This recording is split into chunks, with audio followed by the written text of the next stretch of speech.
the Frames Per Second podcast.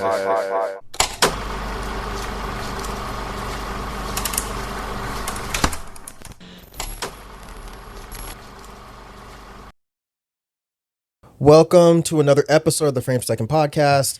My name is Mike. I'm your host for the evening. Next to me, I have Rod. What up, man? What? What up, man? Next to me, I have Spike. What up, though? Next to Spike, I have Ken. Domo. All right, and we are we are talking about the newest movie from Ari Aster. Ari Aster of Hereditary, Midsommar, and Beau is Afraid fame. And there's something strange about the Johnsons, of course, too. This one stars Joaquin Phoenix, Pedro Pascal, Emma Stone, and yeah, let's go ahead and get a roundtable going. I'm going to start with you, Rod, since you're to my left. What did you think about this one? I thought it was cool, man. Okay. It was late. I had to go to a late show, so I was a little out of it when I saw it, and I wanted to see it a second time because I dozed off in a couple of moments, but not dozing off because I thought it was boring. It was just it's a long movie, and it was like 11:30 when I had to go see it. Okay. But I thought it was an interesting story from Ari Aster. From Ari Aster. And the performances were great. There was some oh shit moments, and yeah, man. Overall, I want to go back and see it. I want to go back and watch it because I didn't, like I said, I felt tired, but it definitely felt I wanted to definitely go back and watch it. So yeah, I thought it was decent. I thought it was a decent film. Spike, what do you think? Usually this pacing, this style or type movie, like I'm really drawn to.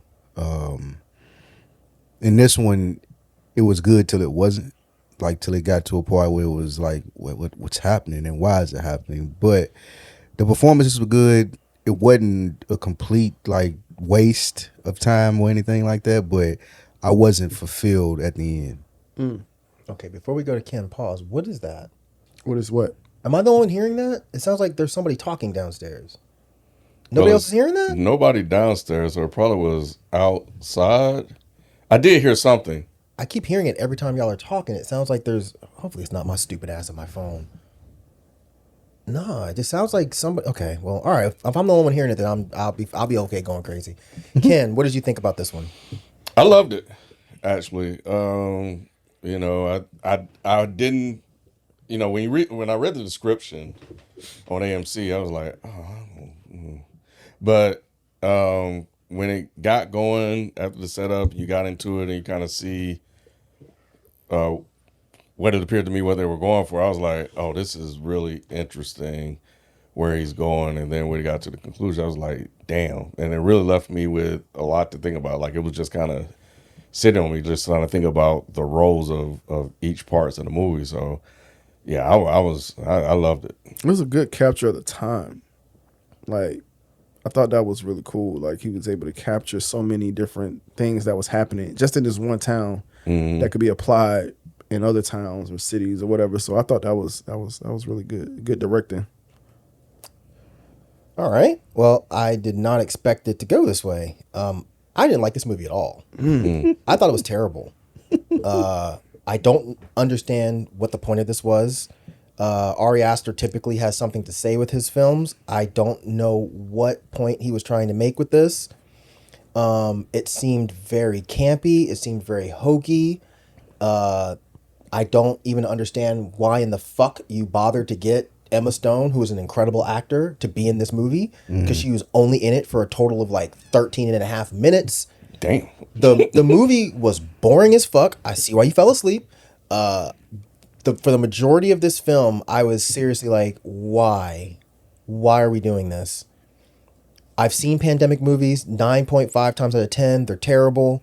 This was not much of an exception. I did not like this movie at all. It seemed very obvious where it was leading to.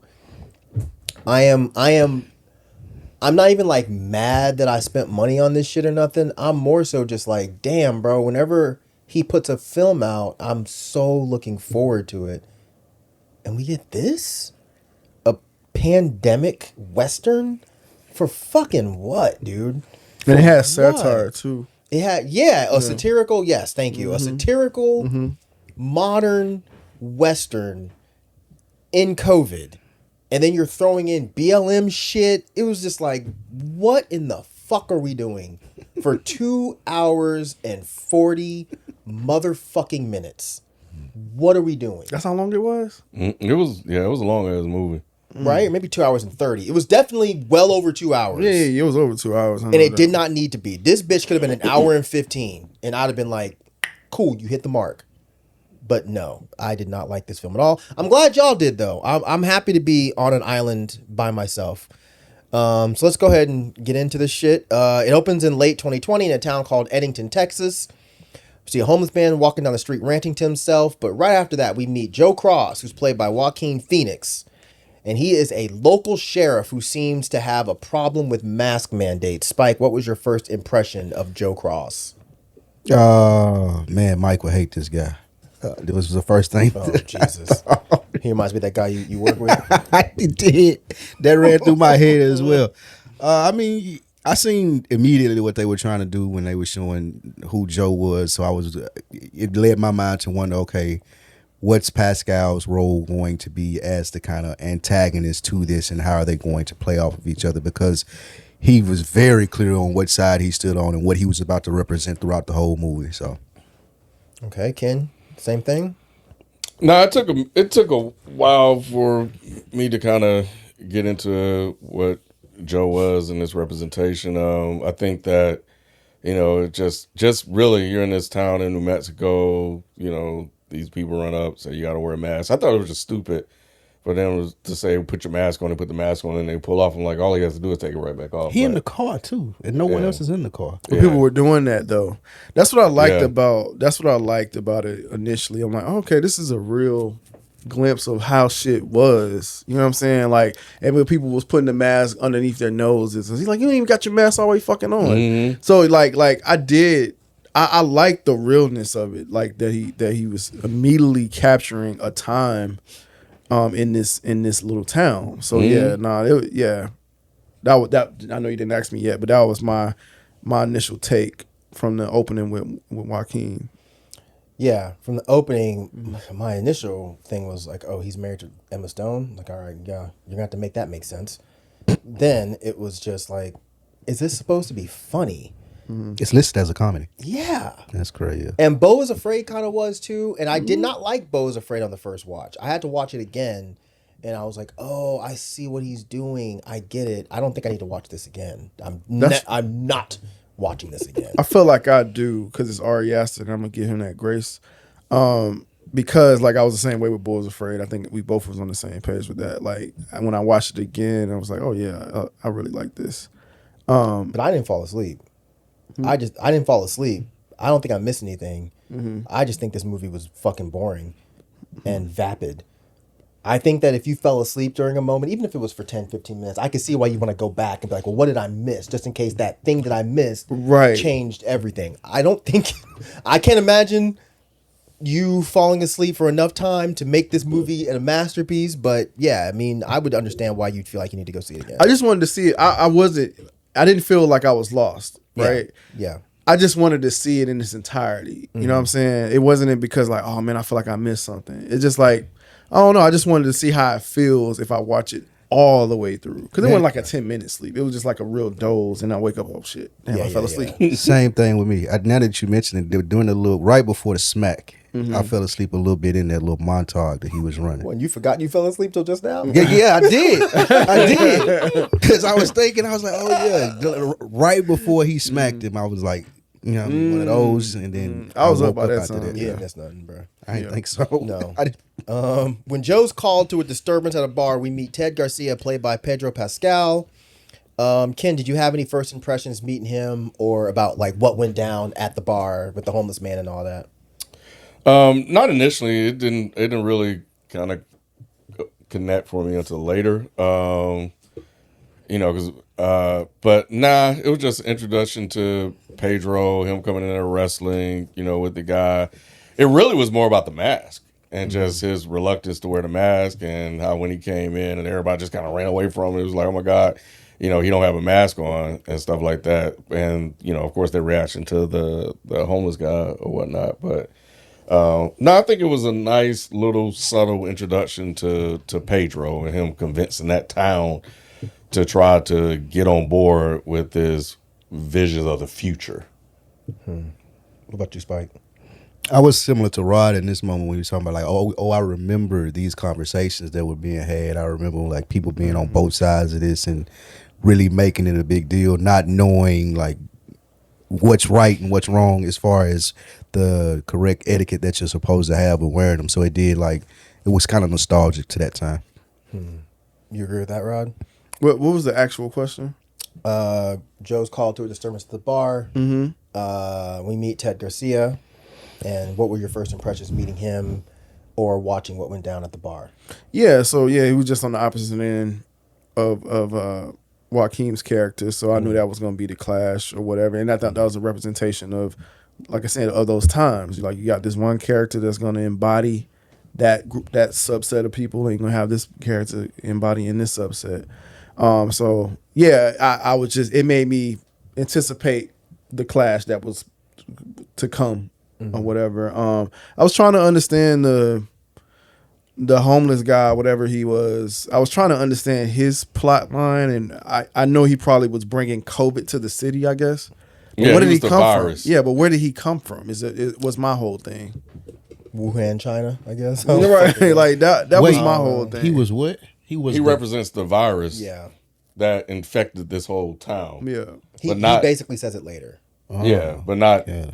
Physically and just metaphorically as well. So, but yeah, I just, my whole thing was like, where the fuck did he come from?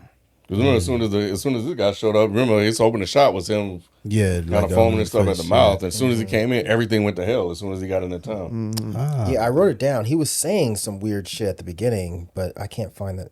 I'm on the inside and I'll spit you out. He was. I was trying to write down as many things that he was saying when he was ranting, but yeah, I definitely think he was supposed to represent the virus itself.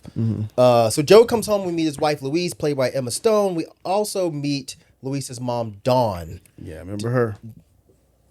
Penguin. From Penguin, the mom from Penguin. Oh, that's who that was. Yeah. I knew I recognized her. The voice. Like, I knew I recognized her. Yeah. Yes. Well, since you're already talking, what do you think about them? I thought she was dope. I mean, like, obviously in Penguin she shined a lot more, but because I immediately knew who she was, I was like, okay, this is good. This is good casting. And again, the person she represents, like the person that was doing all the conspiracy shit. You know what I'm saying? Like I'm like, damn, they really like embodying like this moment with these different characters, and we only like 3-4 characters in. And I'm like, damn, this was the pandemic. These were the people in the pandemic, and you don't need that many people to tell this story. So I thought it was really dope that he's doing a lot with a little. It's so funny because all the things you keep talking about is exactly why I didn't like this fucking movie. Because it was just like, bro, this is so basic. This is a basic ass fucking story.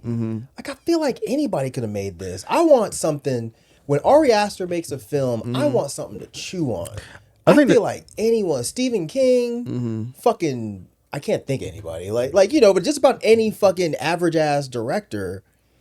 I might be exaggerating a tiny bit, but you know, this didn't feel like a thought-provoking, genre-bending, crazy Ari Aster film. It was just like, all right, you got fucking COVID people in this. Like, I've already met these people. This isn't interesting to me. And I think I might have a slightly different perspective than you, because I haven't been watching COVID movies, like or shows or whatever. That I don't either. I thought you said you did. I've seen a few, but then they're always bad. So when a COVID movie pops up, I'm like, I'm good, unless it's a flat out horror movie. If it's like one of them shits where it's like, oh, this is like a post-apocalyptic film about a virus that breaks out and everybody gets it and they turn into zombies, I'll watch that. But if it's like, oh, we're taking a snapshot of 2020, fuck off. Like, I saw the poster was like, hindsight is 2020, and I'm like, even that's corny. It's like, dude, what are we doing? But it's just me. Once again, I am glad you guys liked it. Spike, what did you think of Louise and Dawn? I didn't like it. I want to clarify. I'm closer to you than I am. I'm sorry. I thought you liked it. I'm closer to you than Ken and Rod. Because I felt similar to what you were saying. Like the mother, like the character was good. I liked the mother, and again, bringing back nostalgia. Like, I remember that person doing COVID. Like, she printed out the fucking packet for her to read. Like, the person calling you, did you see that link I sent you? Did you see? Like, bro, relax. Yeah. But I kept waiting on it to mean more. And I missed some of the meaning or whatever it may be, but it never really hit that spot for me. Yep. Even with the mom, it didn't pay off like that weird scene it had later. But that's neither here nor there. And I guess for me, I realized that it was very surface level early on. I was like, okay, I don't know if this is the typical Ari Aster type film because the way he started laying everything out. Unless it was going to be some sort of supernatural thing that was going to come That's in later. what I was waiting on. He's not usually surface level. Yeah. His movies are usually very deep in detail. So, Ken, anything to say about Louise and Dawn? No, I don't really have anything to add. I think that they represent what they were clearly meant to represent. So, what did Dawn represent? I think Louise. I'm sorry. Emma Stone.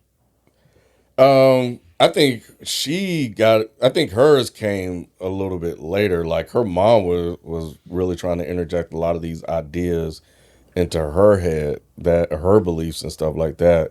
And, it clearly shows she was like traumatized by something, that happened. We just didn't know at the time what it was. But, even she was starting to believe and get infected with her own sort of alternative beliefs about what was going on in the world. Gotcha.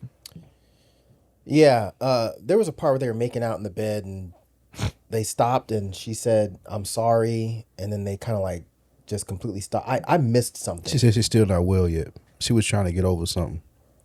Okay. That had prevented them from being intimate. Got it. Okay. Alrighty. The grocery store.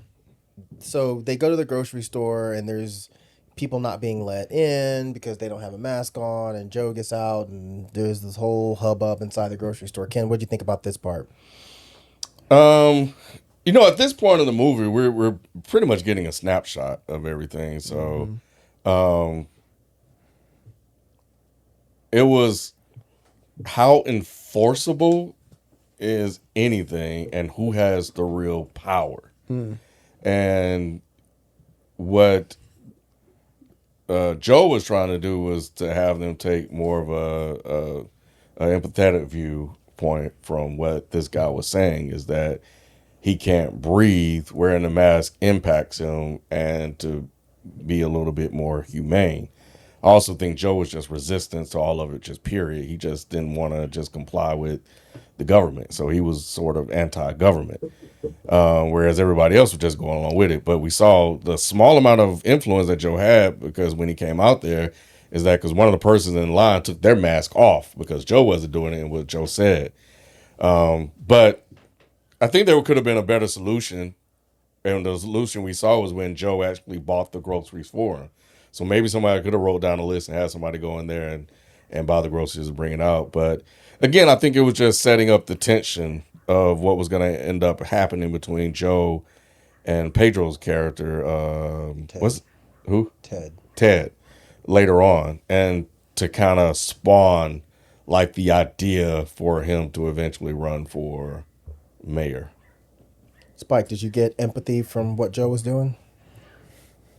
I wouldn't say I was necessarily empathetic. I got it though, and I understood why he was taking such a stance, because it's a logical versus emotional debate in the sense of, like, he was making sense. Not to say that I agreed with him, but he's talking about the mandates and it not being a law because the things they had to do to make it law, and y'all are just overreacting to stuff that you're seeing on the news, and then him go ahead and buying the stuff for the guy coming up with a solution versus just pushing back on them because they had this stance. That was what I liked most about it, just him going ahead and getting the groceries.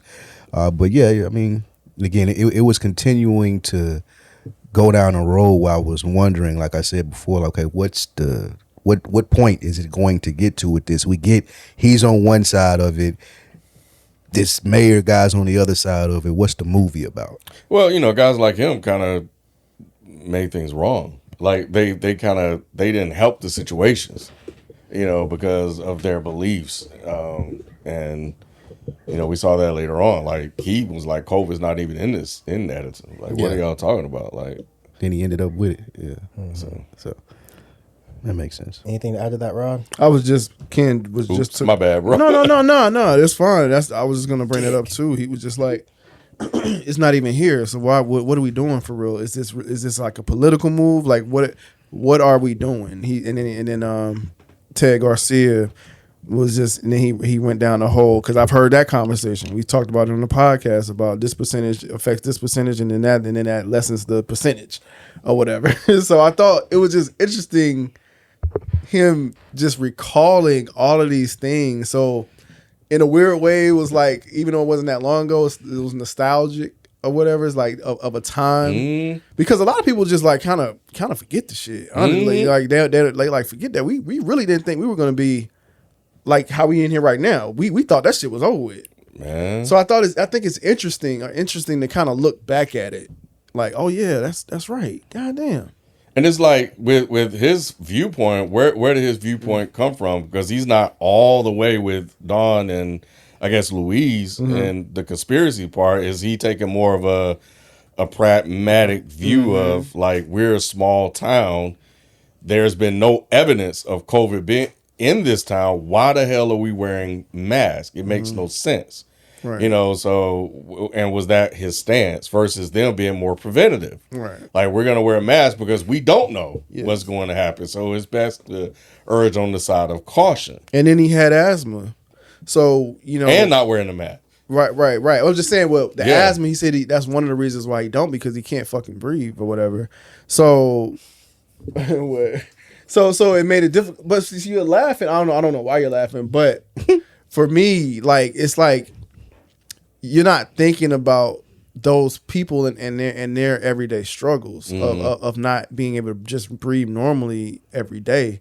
So we like, oh yeah, wear a mask. But some people, they really struggle. They really struggle with it. And when you ask about empathy, I guess you do gotta empathize with that. I mean, you don't have that struggle. No, it's not. I wasn't. That's what I was I asked, asking, do you think Joe was being empathetic when he went and said, let that man in without wearing a mask?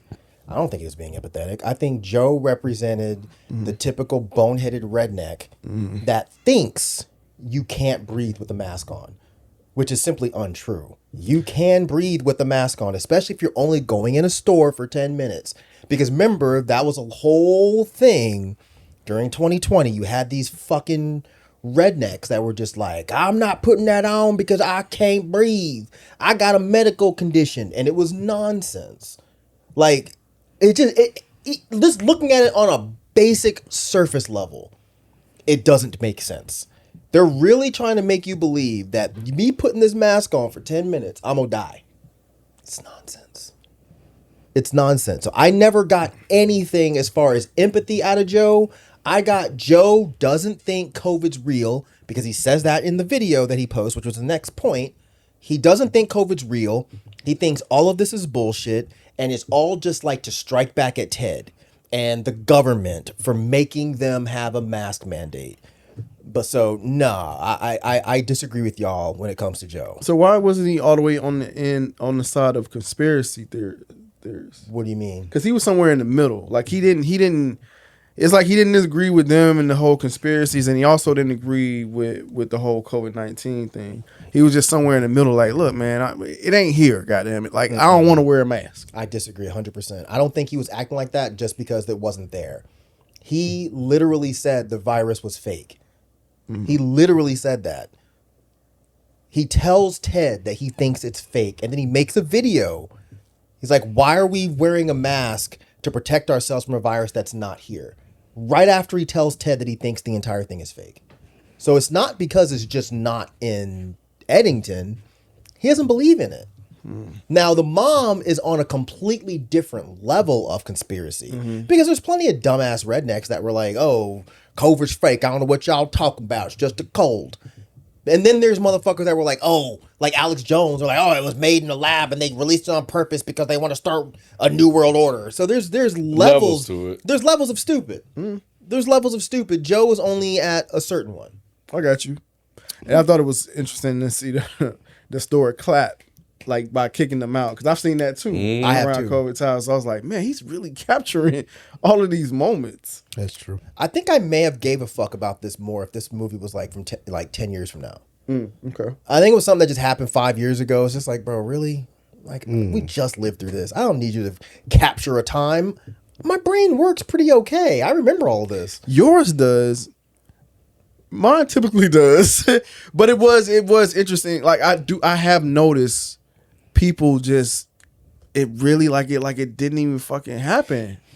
I reflect back on we reflect back on it, every so often. We're like, dang, can you really be walking around wearing masks and shit like, every once in a while we just be like, dang, this shit really was crazy. extreme. We really I was don't shut down. ever reflect on that because, like, You don't ever think about it? nah, because I still do it. Like, my mom has lung issues, so I still put masks on when I'm around her. So it's not even like oh, remember a time?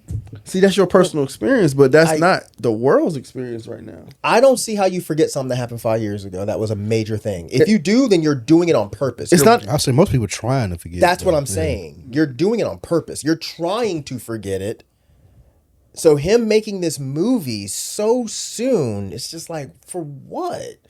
Like, I don't need you to remind me of some shit that just happened.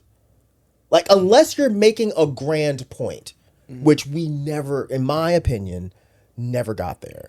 Yeah, I typically don't like that when they was trying to make all the 9/11 movies after 9/11. Yeah, right. So I didn't watch any of those. But yeah, this one, I don't know. It just I didn't know this what this movie was going to be.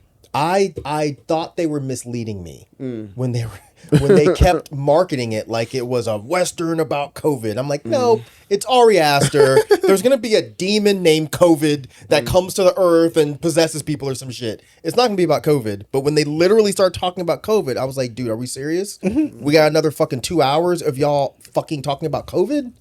But anyways, he makes this video, like I said, but the main takeaway from the video is we find out that he's running for mayor against Ted Garcia. So Ted comes down there and confronts him about running. What did you think of that part, Rod? I thought that was interesting because now the whole COVID thing is thrown out because you was fucking way less than 6 feet away from his ass. So I thought that was interesting. So it kind of lended to Joe's point of like, okay, is this just a political thing that you're doing, or is this actual a threat, fear that you have? Right. But they flipped roles to a certain degree, though. Remember? So when he kept getting closer, Joe was like 6 feet. He was being smart. You're not 6 feet. You thought he was being smart? Yeah, he was being a smart ass. I thought he was serious. No, he was teasing him because he was like, come on, 6 feet. I don't think he was really like, hey, man, you might have COVID. Stay 6 feet away. Because 5 minutes ago, he just said it was fake. I know, but I thought he was also misleading the public in a very similar way. Oh, I see what you're saying. Ted was. Because my thing with Joe running for mayor is that he got caught up when people were clapping. He was like, oh, shit, these people actually really... I feel you, yeah. So his thing... Well, no, they were applauding Ted, I think. Yeah. But he... Well, they were applauding the guy that kicked them out. Yeah. He got caught up. Ted was behind. my bad. He got caught up behind a text message. Yeah, that was Facebook post. Yeah, that was it. Facebook post. Yeah. So he was like, "Oh, there's a demand for people that should speak up for like the people. There needs to be representation for that demographic." So his ego up there, he was like, "Fuck it, I'm gonna run for mayor because there must be other people like that feel the same way." I never thought that. So that's a good one. I never thought that he was faking it to gain popularity. I thought he was just a dumbass fucking, because he starts talk. I don't know if y'all caught it. Did you catch the fentanyl part in the conversation? Either one of y'all? No. So he's talking about how one of his deputies died from handling fentanyl without I do gloves. remember that. Yeah. So if you remember, that was another fucking alt-right conspiracy that fentanyl was just everywhere, and then there were these videos circulating around, which y'all probably weren't paying attention to this kind of shit because why would you? But there were these videos floating around of cops fucking pretending that they were dying of fentanyl because they were like, we just touched a baggie and inside the baggie was fentanyl. So there was a little bit of fentanyl dust and the cops on the ground doing this shit.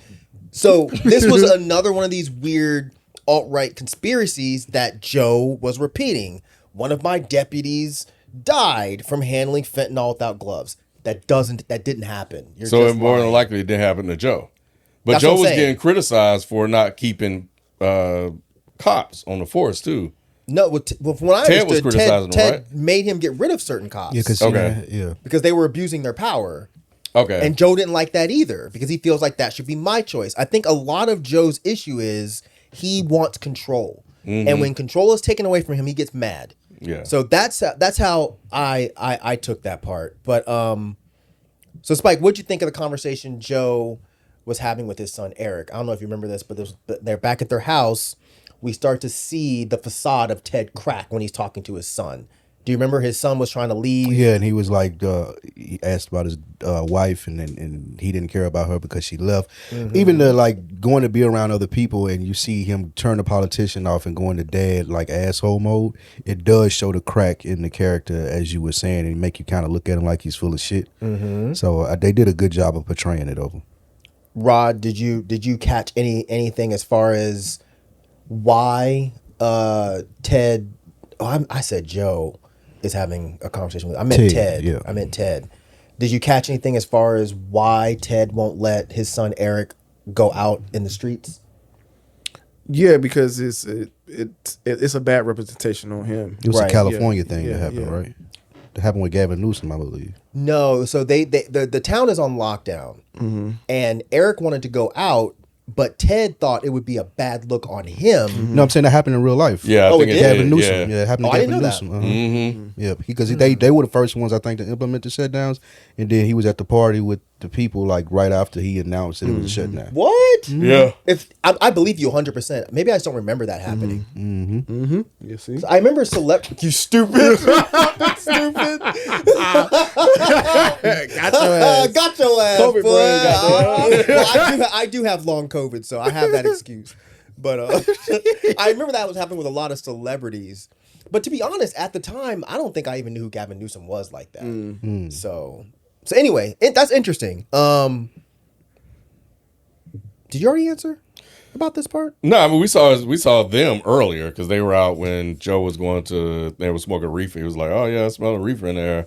We was going to arrest the homeless guy, but Yeah, he just seemed like a lenient type of sheriff, like, you know what I'm saying? Anyway, yeah, like, he was. Yeah.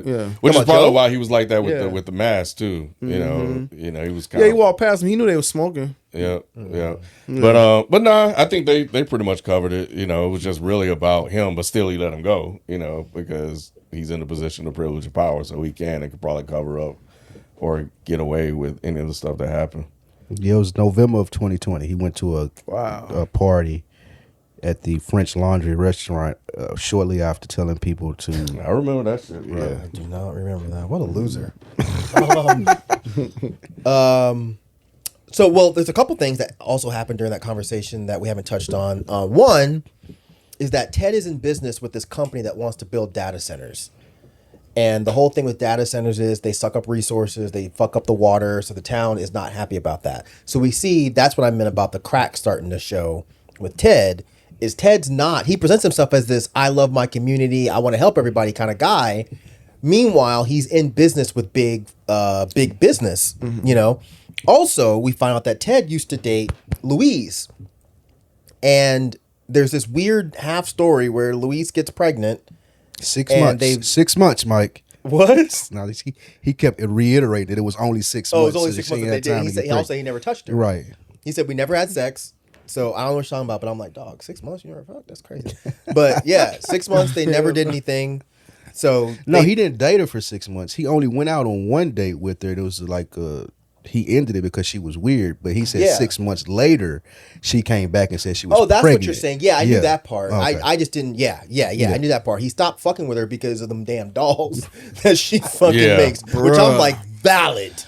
I go to your house and you making them shits. I'm out, bro. I don't care how good you look. So yes, then we have this kind of side story with this white girl named Sarah, who's getting involved in social activism. This is just after the George Floyd situation. And we also meet Brian, who apparently has like a weird crush on her. Ken, did you care about any of this? Oh, what's up? Sorry. Did they show the George Floyd thing? Like they just said It was on TV. It was on TV. It was on Basically TV. watching Okay, it, yeah. that part I had dozed off, but I assumed that it was George Floyd because that happened shortly after the COVID shit happened. Yeah, They definitely said George Floyd. It was okay. George Floyd I thought thing. they just did like a random black brutality type of thing. It was. I think they were watching at the police station, if I'm not mistaken, because okay. they was immediately trying to defend it. Like, Yep. what did he did you do? get detained Yeah. for? On some police. Yeah, I shit. think small towns was actually doing that. Yes. Yeah. Yeah. Big towns were doing that. Yeah. I know big towns, but I'm talking about like a small country town like that. I Y'all think y'all police was in like that? general. Doing Because- what? Oh, Doing Oh, you what? talking the Oh, maybe protest we're, or let's ask what skepticism? his question is, because maybe we're getting confused. Defending with BLM movements in little small country towns. Y'all think that Were was they a thing? defending the BLM? I think you Yeah, may have. well, they on the No, same- they were attacking the BLM. I think most of these places were looking at that, like Spike said, and being like, what did George Floyd do? Like, why are they detaining him? He did something wrong. Is that what they were doing? No, That's what the you cops talking were about the doing. Oh, the kids. cops. He talking about the But kids. the kids. talking about the kids. Yeah. Yeah, I think that you probably had the same vein of kids, young, woke Activists. Yeah, like, oh, we're gonna go out and protest too, like you had in this movie. I think they happen in small towns too. Definitely. You follow what I'm saying? Y'all- Yeah, I do. Okay, now. okay. Yeah. Yeah. Yeah, I got confused. Yeah. But yes, I do think there were especially little white kids that want to rebel against their family. You know, yeah, I definitely think. I don't know if it was as big as these. Right, were. it was like a lot. I'm You like, know, it was a little This was a unbelievable. bit exaggerated. Yeah, you know. it was definitely intentionally exaggerated. But so we're talking about Sarah, And Brian. Yeah. And I guess sort of Eric is sort of involved, but yeah. Yeah, so they're at this party, they meet Sarah. So, you know, I think now so with Ted and old girl, you kind of have sort of maybe like the Me Too movement coming in here. Now you got this whole George Floyd thing. So now you got BLM here, and the so-called woke virus is thrown in here as well. As I like to say, you got the cops. So this whole thing about the institution, and now sides are being picked in terms of the cops really kind of not understanding what was going on because they're in a small town. In that town, they probably don't have to deal with a lot of those issues that are elsewhere because they're just as their own sort of community, which is why Michael is kind of oblivious to everything. So he's kind of bought into and assimilated into the system of what Eddington is, and probably hasn't in his mind is really experienced racism like that, which is why Sarah was bewildered that he wasn't part of them, which probably we'll get to later. But and you know, it's also why the white guy was like, "Hey man, like, what do you agree with this?" And he just kind of was like, "I agree with what?" You know, he was just like, "I don't get it." So so it was Brian who has this succession. Like, he didn't give a fuck about anything that she was involved in. He just Googled the shit and went over to have a conversation with her because he wasn't sincere or genuine, which is why Eric was able to kind of come in and move along because he was probably able to talk about it or fake it a little bit more than him.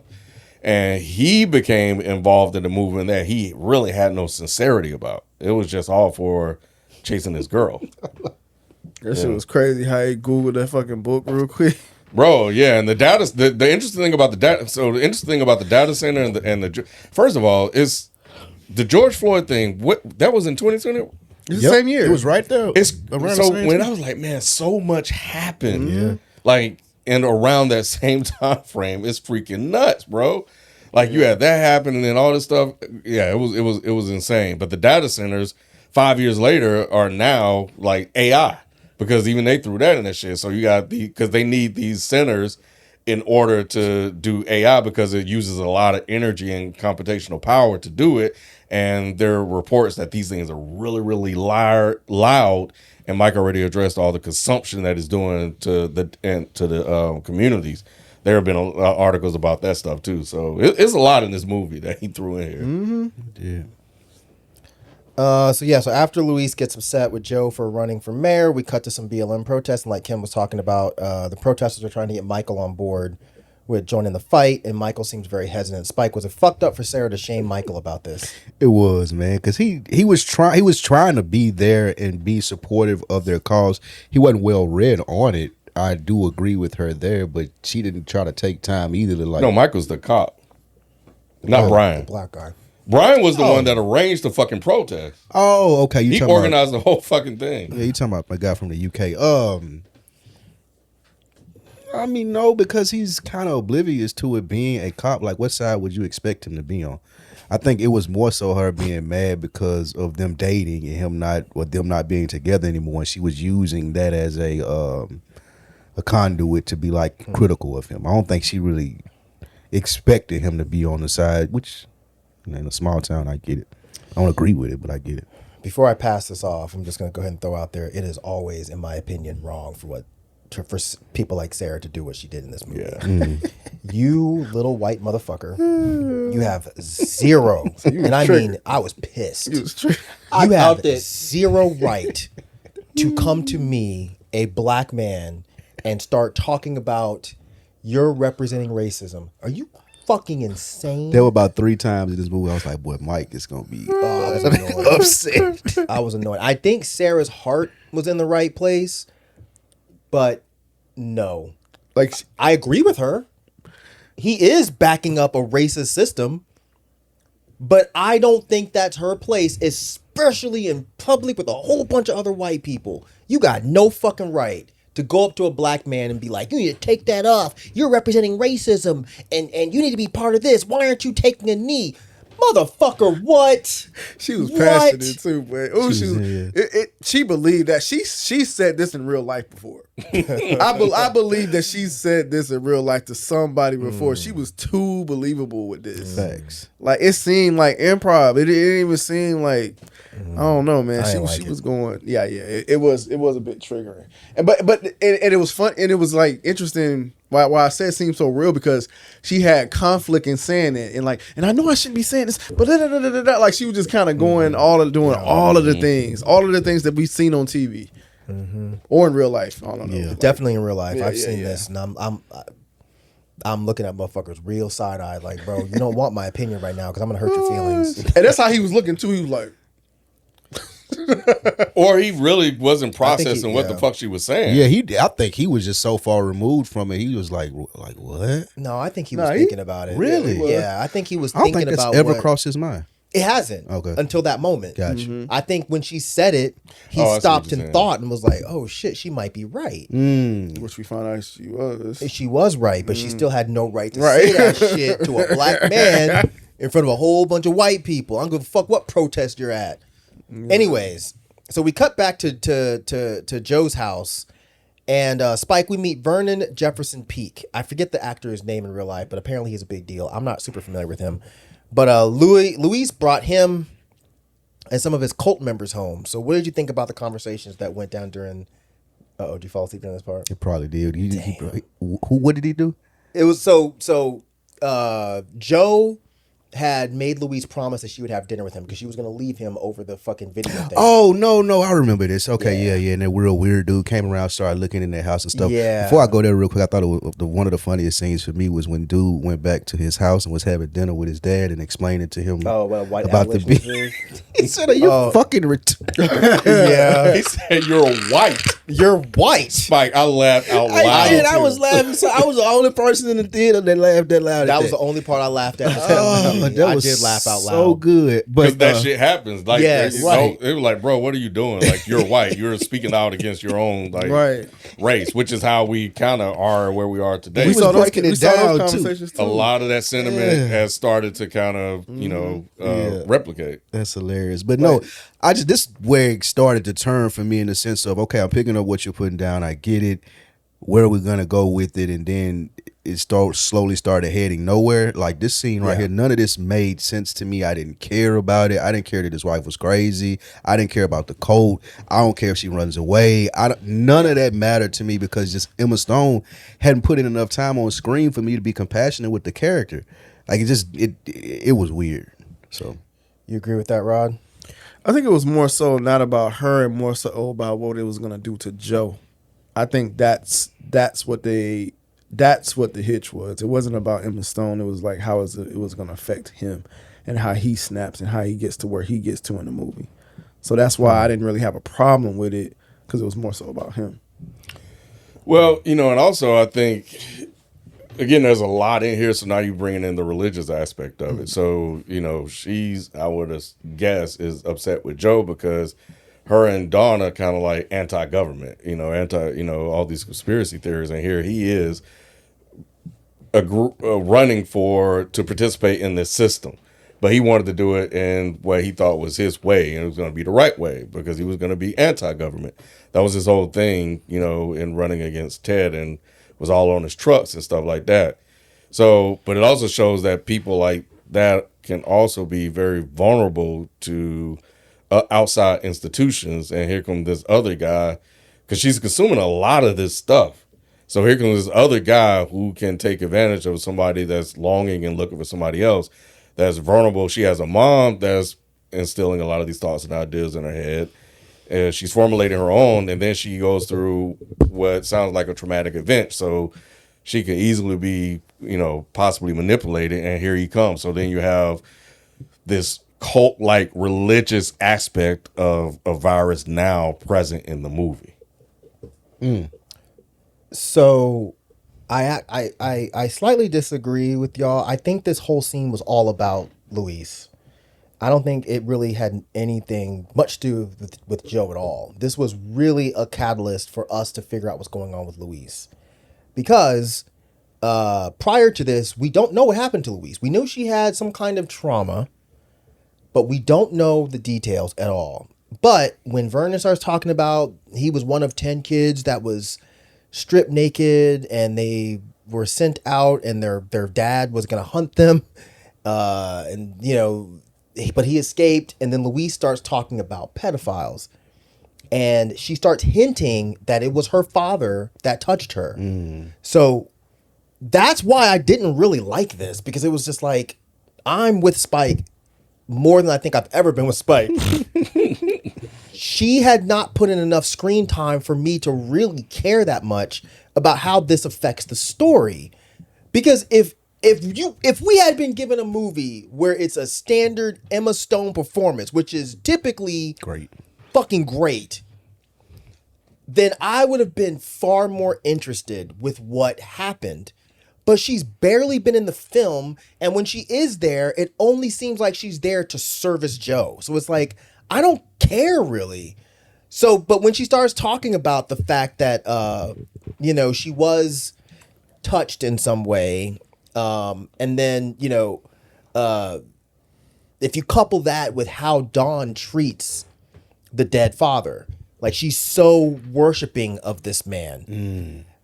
It was like, bro, you're throwing all these things into this film only for you to drop them shits off a cliff with not even a bloop in the water, because we don't know anything and you took it nowhere. So this whole shit irritated the fuck out of me. So I because even Joe asked if she fell asleep. Yes, he did. First, I thought the cult leader was lying. Yeah, of about course. his whole thing. Of course. And I thought when she was telling that story, she was talking about Ted. And oh, you fell for that? Yeah, I did. Oh, yeah, I thought she was talking about no. Ted and not her dad until Joe asked the question. I was like, oh, I probably. But then we kind of moved on. But I think that was enough to get her away from Joe, which is where I'm with Rod on this. It served as a trigger, another trigger point for Joe later on in the movie, because now his wife is gone. It does, but I think I was disagreeing with the idea that this didn't really have anything to do with anybody but Joe. Like, I don't think if we had this, and maybe you didn't say that exact phrase, if we didn't have this scene, I don't think we would have the idea that Louise was touched by anybody really like that. Mm-hmm. She kind of made a reference to this earlier in the film when they were at the dinner table, but she didn't make it very clear until this scene. Mm-hmm. So I feel like they brought Vernon in here just for this. And at the end of the day, I'm not saying I don't, obviously, so if somebody says anything stupid, I'm not saying I don't care about women being assaulted. I just didn't particularly care in this movie because it was like, I don't even really know how she fits in with this story because she hasn't done anything. That still circles back to Joe. Even that part, because that's what he used later on in your notes, I'm sure that's what he uses for his campaign. Yeah, I know, but I'm saying this had to do with Louise. What I'm saying is if this scene had not been there, then Joe would have had nothing to even react to. Yeah, which Like- is why it was there. Maybe I'm not following you. I'm saying the scene is still needed Yeah. to okay. set up what happens with Joe later. Sure. Yeah, that's all I'm saying. I'm not saying it's just solely that we get something out of it because that circles back later to when he sees her, whatever. But I thought you were saying this was all about Joe. no, it sets up Joe for later. Right. I used it agree. as a setup for Joe later. I looked at it. I didn't even look that deep into Got it. you. Is all I'm saying. Like I do feel like Emma Stone was underutilized here in this movie, Mm-hmm. but to this extent too, where she was used to set up the rest of his story. Okay, gotcha. That's all. Yeah, I'm with you on that. That was again part of my issue. Yeah. It's like, why are y'all doing everything to fucking service Joe? Like even Pedro Pascal, it's like, bro, as good of an actor as he is, all he's doing is being like a fucking half-ass sidekick for this story. This shit aggravated me. But anyway, so after he watches a video of Portland police in a gunfight with Antifa, there's a conversation amongst the cops about what's going on. And we have Guy, the white cop. He's asking Michael if he understands it. He was so condescending throughout this whole film. Guy? Yeah, the white dude from Yellowstone. Oh, I've never seen Yellowstone. Yeah, it was irritating, but it was also good how he was doing it because he was coming off as if he did, like he was being genuine in asking these like condescending ass questions. You don't think he was? I think he was genuinely that stupid, Spike. That's what they were trying to portray? I don't know for a fact, but that's how I took it. I don't think he was being condescending because condescending typically implies some sort of intelligence. Got it. Okay. I think that this dude is really that stupid where he's like, I don't understand this. Do you get it? I mean, you're black. Do you understand it? Can you explain it to me? Okay, that makes I wouldn't sense for mind. that character. Yeah, that makes sense. Yeah, y'all are probably right. He was in this this sense, yeah. small country town, isolated from the world, and all of this stuff is they're being exposed to it. Okay. Via social media and television. So Yeah, and then it hit the highest level of it when yeah, that and LOC it eventually infects that town in his own way as well. So he doesn't know what the fuck's going on because they haven't really had to deal with that shit. Right. So he's like, and I'm sure kind of what Rob was asking earlier, like there are a lot of towns that just go about their own damn way, don't care about the outside world, and then they don't understand why people are reacting the way that they are. So that's why he went to the black guy. I was like, do you understand? Maybe you can share some insight because you're black. So you can relate. The question I have is that Portland story was made up, right? That shit was real? You talking about that happened in actual real life? Yeah. Yeah. They took over the town for a while. Yeah, I don't remember that. I didn't either. That's why I'm asking y'all. Antifa took over a town? Oh, y'all, you being serious? I don't remember that at all. There was That really a happened. shootout like that? That happened. Yeah. I don't remember. I don't remember either. Okay, let me look this up. I mean, But if it was didn't he like ask that, him they at probably one? put it on the news. Didn't he tell him at one point, "I didn't even see you as black before this"? Yes. Did he say that? Okay. That comes in later. Yes. All right, so let's go ahead and get to the part where Brian's telling Michael to take a knee. Kim, what did you get from this part, and was it weird when all the white people started to kneel? Yeah, it was very weird. It was very weird that they started to take a knee. And this was like when they was in the road. This is before the riot part happened, right? Yeah. Because remember they threw the window. Because remember Joe was going to his I campaign. think this is the same part. It's okay. I think, right? Yeah, because I think they told him to settle down, and this was the way they told him. Y'all talking about that part? Yeah, right? and I think in the background there was already that busted window. I think so. Yeah, because it was getting out of hand. It was chaos. We got to be. No, remember the peaceful. first time you ran into them, that's when Sarah was yelling at him, and then they took a knee, right? I think Or this is am I getting all them in mixed this. I up? think this is all in the same. Instance.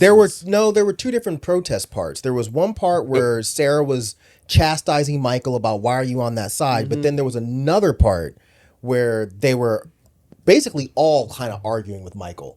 They were picking at Michael in both protest scenes. So But we're this- talking about the second one. the second Okay, one. This okay. is the one where David gets involved, and David's the one that's chastising Michael now. Okay, yeah.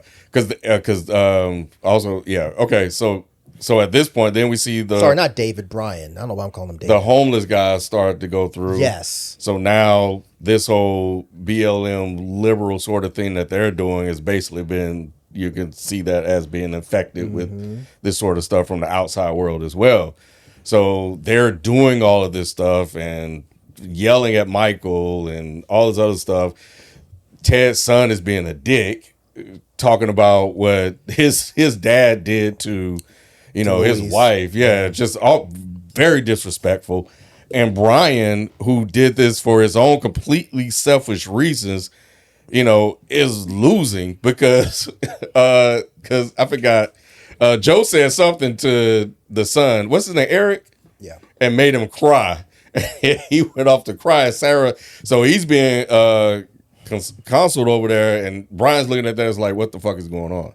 Like, I'm supposed to be the one that's kind of, because he's the one that started this whole shit. He's the one that started the protest. So he's jealous. And his jealousy leads to another part that happens later on in the movie. But for him to sit there and get in his face and try to tell him what he should do, and he doesn't understand when he's not even a real believer in the cause himself, he's only doing that for his own selfish reasons. Like, bro, what the fuck? But this is what happens. Sometimes you do have people in this movement who are in there for nefarious or alternative reasons. They don't even care about the shit. They're just there to service their own personal gains and needs, and that's what this guy was doing. Spike was aware when all the white people kneeled Yes. It reminded me of that picture of Congress. with the When dashikis they had and the shit dashikis on and everybody was like, bro, what is happening right now? Thing. So yeah, it definitely reminded me of that. But Like, this is how we protest. This is how we. Fuck off, man. It's just a bunch of yeah. that happened in August of 2020, that Antifa thing in Portland. What town? So that was a real shootout. I'll look it up later. But Two people died. Two activists were killed by police. Bro, that's amazing that we still walking around. Man, black folks shooting up the police. No, they said it was Antifa. Yeah, it was Antifa. That was like Typically, white Antifa people. members were, well, not members, but people that represent Antifa are usually white. Yeah. I thought they kind of started to blend the two together, connect the two. The Republicans did. Yeah, Because they didn't know what the fuck Antifa even was. So they were Right. trying to make it seem like it was an organization just like Black Lives Matter, which y'all all fell for. This is an organization, which it's not. Just like BLM is not an organization, it's a mindset. So is Antifa. Antifa just means anti-fascist. I could be considered an Antifa member, but there's no fucking card. There's no fees to No pay. membership dues. There's no membership. It's just, do you think that fascists are terrible? Yes. Cool. You're Antifa. Yeah, But I remember all that. But they were connecting Antifa to the Black Lives Matter. Yeah, that's what I right? said. They were saying Republicans were like trying one. to say Okay. that they were the same Yeah, that's thing. right. Yeah. They did it Okay. here. All right. Cool. They did it here, right? Closer to the end. I don't remember. Maybe. Well, yeah, they did. They did. We'll get to that. Yes, you're right, Spike. They did. But anyway, all right.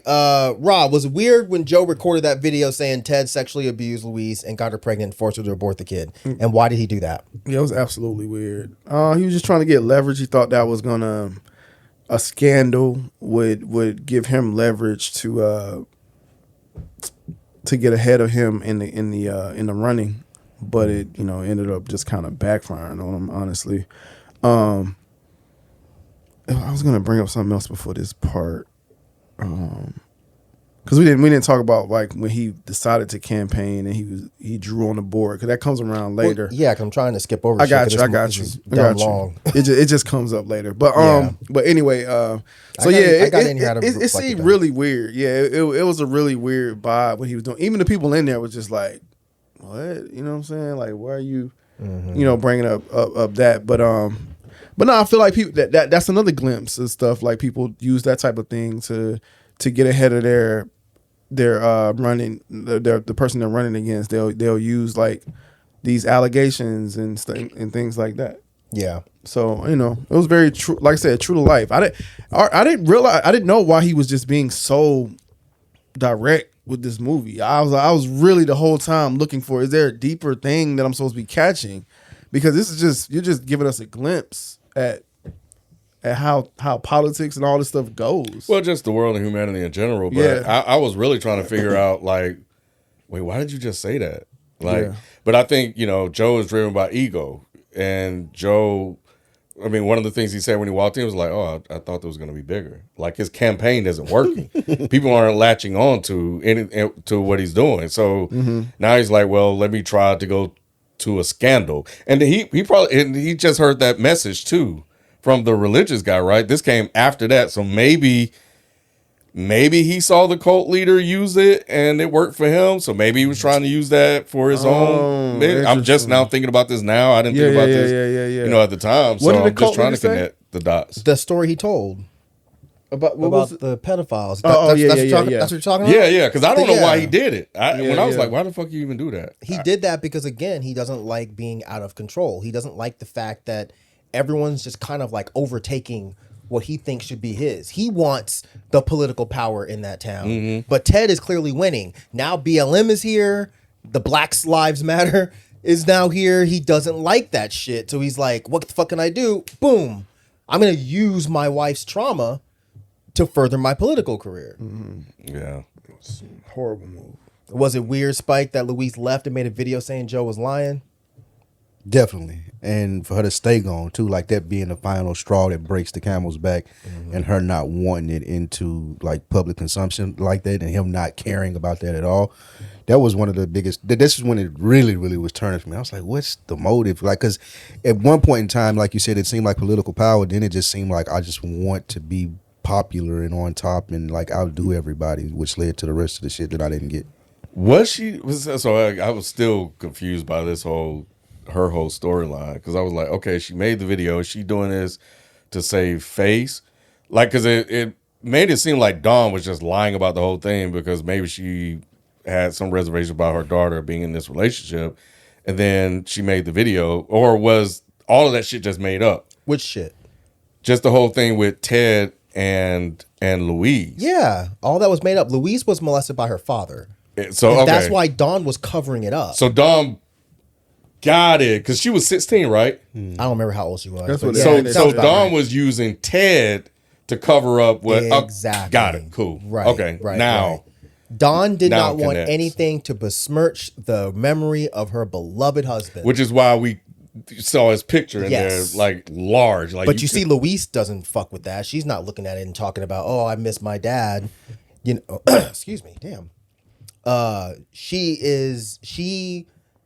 is tired of the mom's shit. She's been under her mom's thumb forever. The mom has been covering it up. She can't take it anymore. So that's why she leaves, and she puts the video out saying that Joe was lying. got it. Okay. Yeah. Rob, what'd you think about what went down when Joe was sent to Ted's house for the noise complaint? What do I think went down? What do you think about what went down? Oh, Did you fall asleep? No. I did. No. I was just trying to process. Like I knew this was gonna happen. I knew he was gonna turn it off and he was just gonna turn it back on. I don't know why I knew that was gonna Because it's happen. basic storytelling. Yeah. and I was corny. just like, he's just gonna turn it back on, like Right. whatever. What I did not expect to happen was him slapping him in the face, like twice. Did he say like 2 or 3 times? He smacked Yeah. It was a twice. bitch slap too. It was. Man, Like, I know you're why not did gonna you do nothing. that? It wasn't even a hard slap. No, that's what made was it just worse. like a bitch smack. Yeah, Like, like a bitch slap. That's what he said. Tighten up. Yeah, Oh. just like Yeah. it was like it didn't Joaquin's amazing acting skills. He was just like he responded like how anyone would respond. Yeah, what would Somebody- you do if somebody slapped you like I'll that? punch him in your mouth. What you mean? I think I got a natural reaction of like a shove or something. You know what I'm saying? I think that would be my natural reaction. shove. I'm punching, bro. I guess for us, Yeah, I yeah, would've but thought I got Joaquin punched. didn't. I guess Joe wasn't. I guess yeah. See, Joe's he not didn't a strike fighter. me as that type though. Yeah. He struck Right. me as a little bit as somebody would have like tried to buck back a little bit. Oh, not me. Really? No. You saw him fighting the homeless dude earlier? Oh, yeah, his ass yeah, handed homeless to him. dude did. Yeah. Push-ups. You're right. Y'all So I right. wonder if that's why he slapped him because he knew he couldn't He fight. knew he was a bitch. I don't think Ted's a fighter like that either, but I think Ted was just tired of Joe's shit. He was tired of Joe's shit, but I forgot about he witnessed Joe get his ass. He did, but also Joe lost a lot of leverage once that video came out. Yeah. Yeah. So Ted it knew was- it was a rap. Yeah, and remember, It's like it didn't go the way he thought Yeah, it was. huh? exactly. Yeah. He said that to him. Yep. So remember, he walked into his speech. I thought it was going to be a lot larger crowd here than what it was. Mm-hmm. And Ted got houses packed. Right. Everybody's at Ted's Right. crib, bro. Right. Okay, it Right. makes more sense. Now. So Joe now- now realizing he's 'Cause completely lost. I had dove. I would like nodding to this point, but the smack woke me up. And I was like, oh shit, it's finna get woke Joe good up now. too. It woke him up too. I thought, exactly, I was like, okay, so there has to be some resolution to this. I was surprised when he walked away and didn't do nothing, but it did. Now I was up and like locked in because I knew something was finna happen. Well, it was crazy because isn't that assault? Like you assaulted a police officer, which is crazy to me. In front of all of these people. Yeah, but also Ted has leverage to do that because he was just accused of something that he didn't do. The accuser came out and said never happened. And yes, it's assault of a police officer, but who the fuck has Joe's back except for Guy? Everybody in that town fucks with Ted. Even with the mask mandate shit, the town fucks with Ted. And Joe knows that Ted has the money behind him because he's a part of this whole committee that's trying to install these data centers. So Joe can't do shit to Ted. But who Joe could do some shit to is the house free guy. What do you think about what went down at the bar, Spike? This was all the way spiraled out of control for me, and I was like, bro, what is happening right now? Because after we've sit here and talked about it, and it leading up to all of those frustrating things, I get where he shoots the homeless dude, and maybe tries to dispose of the body, which he probably didn't have to do. That's why I was like, why is he doing all of this? He could just say he did something. Like police do all the fucking time, and then they'll come get the body and you good. But yeah, this was, from here on out, I didn't understand anything. From here on out, I was like, bro, what is happening? What about you, Rod? Nah, I think this is probably like some of the most interesting parts of the movie for me. Like I understand what you're saying, Spike. It started getting like super chaotic. But this was interesting because I thought it would get into some more. This was the action, like this, we got into some shit. But it was forced action though. Like all of this stuff. Like again, he could have just left him there. I don't know if it was forced because it was a build up to it, and then he had just lost. So this was him snapping. Yeah, this is him snapping. This is him breaking, and I like. I fuck with the break. Like this was more so what I expect to see when I come to an Ari Aster film. I get okay. This is what I came for. After an hour and see, I would have been here for the break, but something happened later on that made it seem like it was more diabolical. He had a plan, and I know we'll get to it. But like, are you crazy? It was, though. Are you crazy? And did you snap, or was this did you think both. this out? Yes, it was both. That's what I was about to say. It was both. So it was just like, damn, you didn't think that he was actually thinking about it like this. Because even when he told the black officer to shoot, it's like he thought these things through a little bit. Exactly, but then it was also presented as, oh, he just snapped. Yeah. So it's a both though. Yeah, it's both. Which is kind of what happens, like right with like terrorist actions or people that snap. Right, it's like it's both. It's like they got to a breaking point, but they also thought it through a little bit. You know what I'm saying? Right. So it was very like. I don't want to say reminiscent to that, but like, you know, it was very on mark with that. Yeah. I think his decision to cover it up was interesting because I don't think he did a good job. You know, you floated a body down a river that should, if it doesn't sink, resurface somewhere. Somebody's going to find it. I don't understand that part. But the way he kept staring at him, I was like, I think he's going to shoot this motherfucker. I did too. And he shot him. I was like, okay, but who really cares about, you know, people like that? So you could easily get away with that. So I was like, okay, well, you know. And, you know, he started kind of digging the bullets out and stuff like that. But ever since that guy came in that town, shit just kind of went crazy. And now Joe is at his breaking point because his whole world is crazy, is basically turned upside down too. So, and it started with him wrestling on the ground with that guy. You know, speaking of that, like, I thought it was also, I think brilliance is a strong word, but I thought it was cool to see him gradually get sicker. Like he would just cough here and there. The cough just kept getting worse and worse. And so I thought that was an interesting note that they did in this movie and attest to, you know, the acting skills of Joaquin, like showing that he's getting, you know, sicker and sicker. Yeah, because it correlates to with like the progression of the movie in terms of like the infection of the virus and everything that's going on here on all the different levels. Yeah. So he kills him, and and that was it. So it made sense for him he couldn't do shit to Ted. So he took it out on somebody that couldn't defend themselves, but that's also yelling at him as well. So that was his way of acting out and snapping. Yeah. And he just killed him, and that's the way of his taking his anger out. Yeah, I didn't like this scene either, because I was thinking the same thing Spike was just saying. Why are we bothering to clean up this body? What are we doing? I thought he was going to shoot the homeless man and then frame Ted for doing it because it was at Ted's bar. But instead, he fucking pulls the bullets out, takes homeless man, dumps him in a river, and then I was like, why? Yes. And if I remember correctly, I don't even think this came back around later after Ted is killed. Never said nothing. So I was just like, what the fuck? But did y'all notice what the homeless man was saying? I can't remember, but I was definitely wanted to pay attention to what he was saying, because I started to realize that this homeless man kind of played a role in the movie. But what was he saying? He was saying, I'm going to infect everyone. That was it. And then he also says, when he's drinking the liquor, he says, everything tastes the same. Oh, So I yeah, was yeah, like, yeah. oh, he has COVID. Okay. So he is the COVID monster. And I guess this is when he infects Joe, which I don't care. So it cuts to Ted's house where he's arguing with his son about a purse, and some shit went down. Spike, was this enough action for you?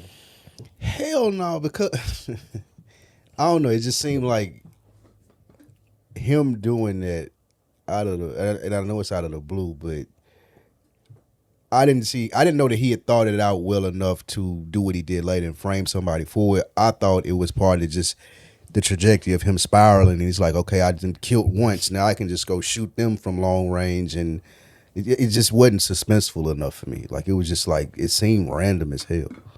So. You agree with that, Rob? Nah, again, it just didn't seem random to me. It seemed like a man that got to a breaking. That's what we talking about, right? Yes. It seemed like a man that got to a breaking point. I was, like I said, it was a shock. These were the oh shit moments I was talking about. Like when I did say oh shit, you're right. Like when I was like, oh man, he just killed this motherfucker. Like, you know what I'm saying? And then, oh shit, he just killed his son. Even if his son's reaction was crazy, it was realistic. Like when he missed him the first time, and he's like, oh shit, he tried to get away, but he actually ended up shooting his ass too. Did you immediately think it was him?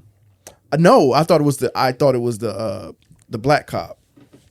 Because they had showed it because they showed him He was practicing earlier. he was practicing earlier, yeah. So it was And by now he had saw the picture too. yeah, saw Brian the picture. sent him So the it picture. was a misdirection. They See, I originally thought it was him because You thought it was a black guy too? no. Oh, okay. Because he was bragging to Joel about how he was progressing, and I didn't think that the black cop would be able to do it. But then my mind media went to Joe. So I didn't think it was Joe. When I saw him behind the rifle, I was like, oh shit, that was Joe. I didn't think he was gonna go. I didn't think he was gonna snap like that. What do you think, Ken? Yeah, I'm with Rod. I didn't see this coming at all. I thought we were just done with the homeless guy. I was like, so when Ted's sitting there talking and then a bullet come through, I was like, what the fuck? And then we saw it was Ted. I was like, oh, Ted has lost it. I mean, Joe has lost it. But where the fuck is this going? Like, how is he gonna cover this up? Because you are his primary opponent in this whole thing. You don't like him. So everybody will suspect you. And you just got slapped. I think that was the thing that confused me. You just got slapped in front of everybody. I didn't think it was him. And now now you're shooting this guy. Everybody's going to think it's you. So I'm thinking ahead. I was like, this doesn't make any sense for why he did this. And then he shot the other guy. I was like, oh, you're not a good shot either. But then he got him. But then I remember he also was bragging like he's a really good shot. He was like, oh, yeah, you ain't as good as me. So I was really curious. I was like, okay, how the hell he's going to get out of this? And then you saw him walk in, and he's thorough. He got the shoes on. He's digging the bullets out, and then he had the paint. I was like, what the fuck is he going to paint? He's going to paint over the bullet hole? I didn't know what he was doing. But Yeah, I knew he was stole about the watch. Yeah. He stole the watch. I didn't know what he was going to do. All with that was planted. So the purse was Sarah's purse. He put it there. He put it. He broke there. in and put it there. Yes. So that's where I'm with you, Spike. This was planned, and it was kind of planned to a meticulous point, where it started to get a little ridiculous for me. But yes, he broke in, put Sarah's purse there, which I don't know where he got Sarah's purse. But then after he kills Ted and Eric, he puts on the walls, no justice, no peace. Which is the Black Lives Matter check. Yes. So that is to direct the Black Lives Matter folks, or like make them the main suspect. But so They should have did better at showing how much time. Like, was it right after he killed the homeless dude? I have no fucking clue. Because to come up with this elaborate ass plan, it just didn't. It was like, Wait, he took the watch from the house, right? yeah, and planted it. But even doing the Black Lives Matter thing and knowing that the black guy had been practicing his shot, it seemed like he had been thinking about that for a while. It's like, I'm gonna direct them this way. I don't think he was. Well, actually, maybe you're right, Spike. I never thought that he was trying to set Michael up until later. Yeah, I didn't. I either. thought he was, but that might be why he put Sarah's purse there. Yeah. I Because thought- he knew that. But that also doesn't really make any sense because everyone in the town didn't associate Michael with BLM. It didn't. So actually, I don't think he was trying to set Michael up then. I really think he was trying to set up Sarah because she was the main face of BLM. But then the sniper thing, they would be like, this little girl can't snipe anybody. True. I don't know then. The sniper thing was an accident. I think. No, I'm talking about him sniping. And I know, killing but I think he missed a casing. He only got two. He stepped on the third one. That's why he couldn't find the third one. No, what he's saying is, Even if you're they trying to didn't set up find the Sarah, casing, yeah. why would they think Sarah could snipe these two people? They Oh, know yeah, it's yeah. only a few people in that town probably that could do that shot even Right. without the shell casing. Yeah, and he hadn't seen the picture of Michael and Sarah yet. That happens later. So I don't know actually. Yeah, his means of killing him didn't make any sense to me. That's why I was trying to figure out how the hell when it was revealed that the no justice, no peace. I was like, how are you going to tie that to Black Lives Matter. to Black Lives Matter when the shot, when the murder would have had to happen inside the house? Well, No, they the would murder have would knew he happened sniped. outside the house. That's the point. Yeah. It Which would have that- had yeah. to be an actual sniper, even if. Well, I guess unless they're just shitty cops, and because he took the shell casings, they wouldn't know that it had to be That's a what I was sniper. thinking. Maybe that's it. But at some point, when you do forensics of the whole area, you'll see the trajectory. Like when you do the autopsy, you'll see the bullet came in from behind. Yeah, they and gonna not know from that the it front. came and broke the glass and went through the window, so That they could would have have been knew it someone was a outside the sniper. window just bow instead of somebody half This a is mile true. away. Yeah. I don't know. This is That's- where yeah. the movie just really started to fall apart for me Yeah. anyway. So I was just like, all right, dog, I don't really. This is stupid. The conversation with Sarah and the cops. Did y'all take anything interesting from that? I saw she was texting Michael. I could barely read what she was saying. I think it was like the cops are at my house or something like that. Yeah. She was basically explaining protests and why agitators want protests to be violent. That was the only thing very interesting I pulled from this. Oh, y'all. I had tuned out. But I feel you. I feel you. She was I didn't even basically- try to read the text. I was like, okay. I tried to read the text, but it was too small in my little raggedy ass theater. But they wanted us to read the fucking text. They did. They wanted It wasn't us to, their yeah. fault. I think that I was just not in the. I was in a regular ass. I was in Camp Yeah. Creek. They don't have Yeah. good screens there. It's like watching a big fucking tube TV. She was basically saying that the cops want protesters to be violent, so old white people will support martial law when it happens. Yeah, Which I mean, is a common theory of why they want this stuff to happen, why agitators are called in to make these things happen. which shows that when you have this sort of counter intelligence, I can't think of the word, but when you have this opposite rhetoric, you have the violence that you had in the other when somebody threw a brick window through that guy's house, then they're looked at as protests, and then you have cause to do the things that you're doing, which is basically what she was explaining. But also, again, how these different thoughts and ideas can kind of grow and manifest and spread, you know, and just cause chaos among opposing factions. All right, I'm gonna have to start combining things and jumping along here. So, Brian has an interview, and he makes an implication that Michael may have done it because of the picture. So they immediately go and arrest Michael. Then there's a conversation between Guy and Joe about BLM. Do y'all remember that conversation where he's basically talking about Michael and how he didn't realize He didn't see Michael's race Till, until yeah. Blacks Lives Matter happened. And now he can't tell if he's more of an officer or a black person. Rob, what did you think of that? Yeah, I mean, yeah, this, yeah, I don't know if this part really stuck out to me at all.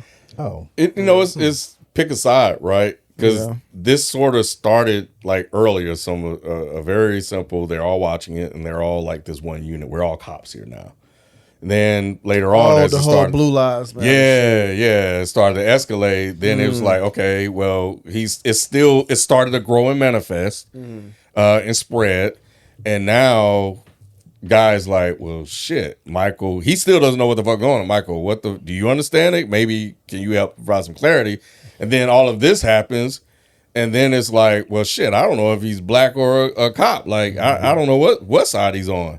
And then because he has this perceived idea, well, he says in it, and I can't remember exactly. He said, well, because somebody was like, well, he said Ted's a Hispanic.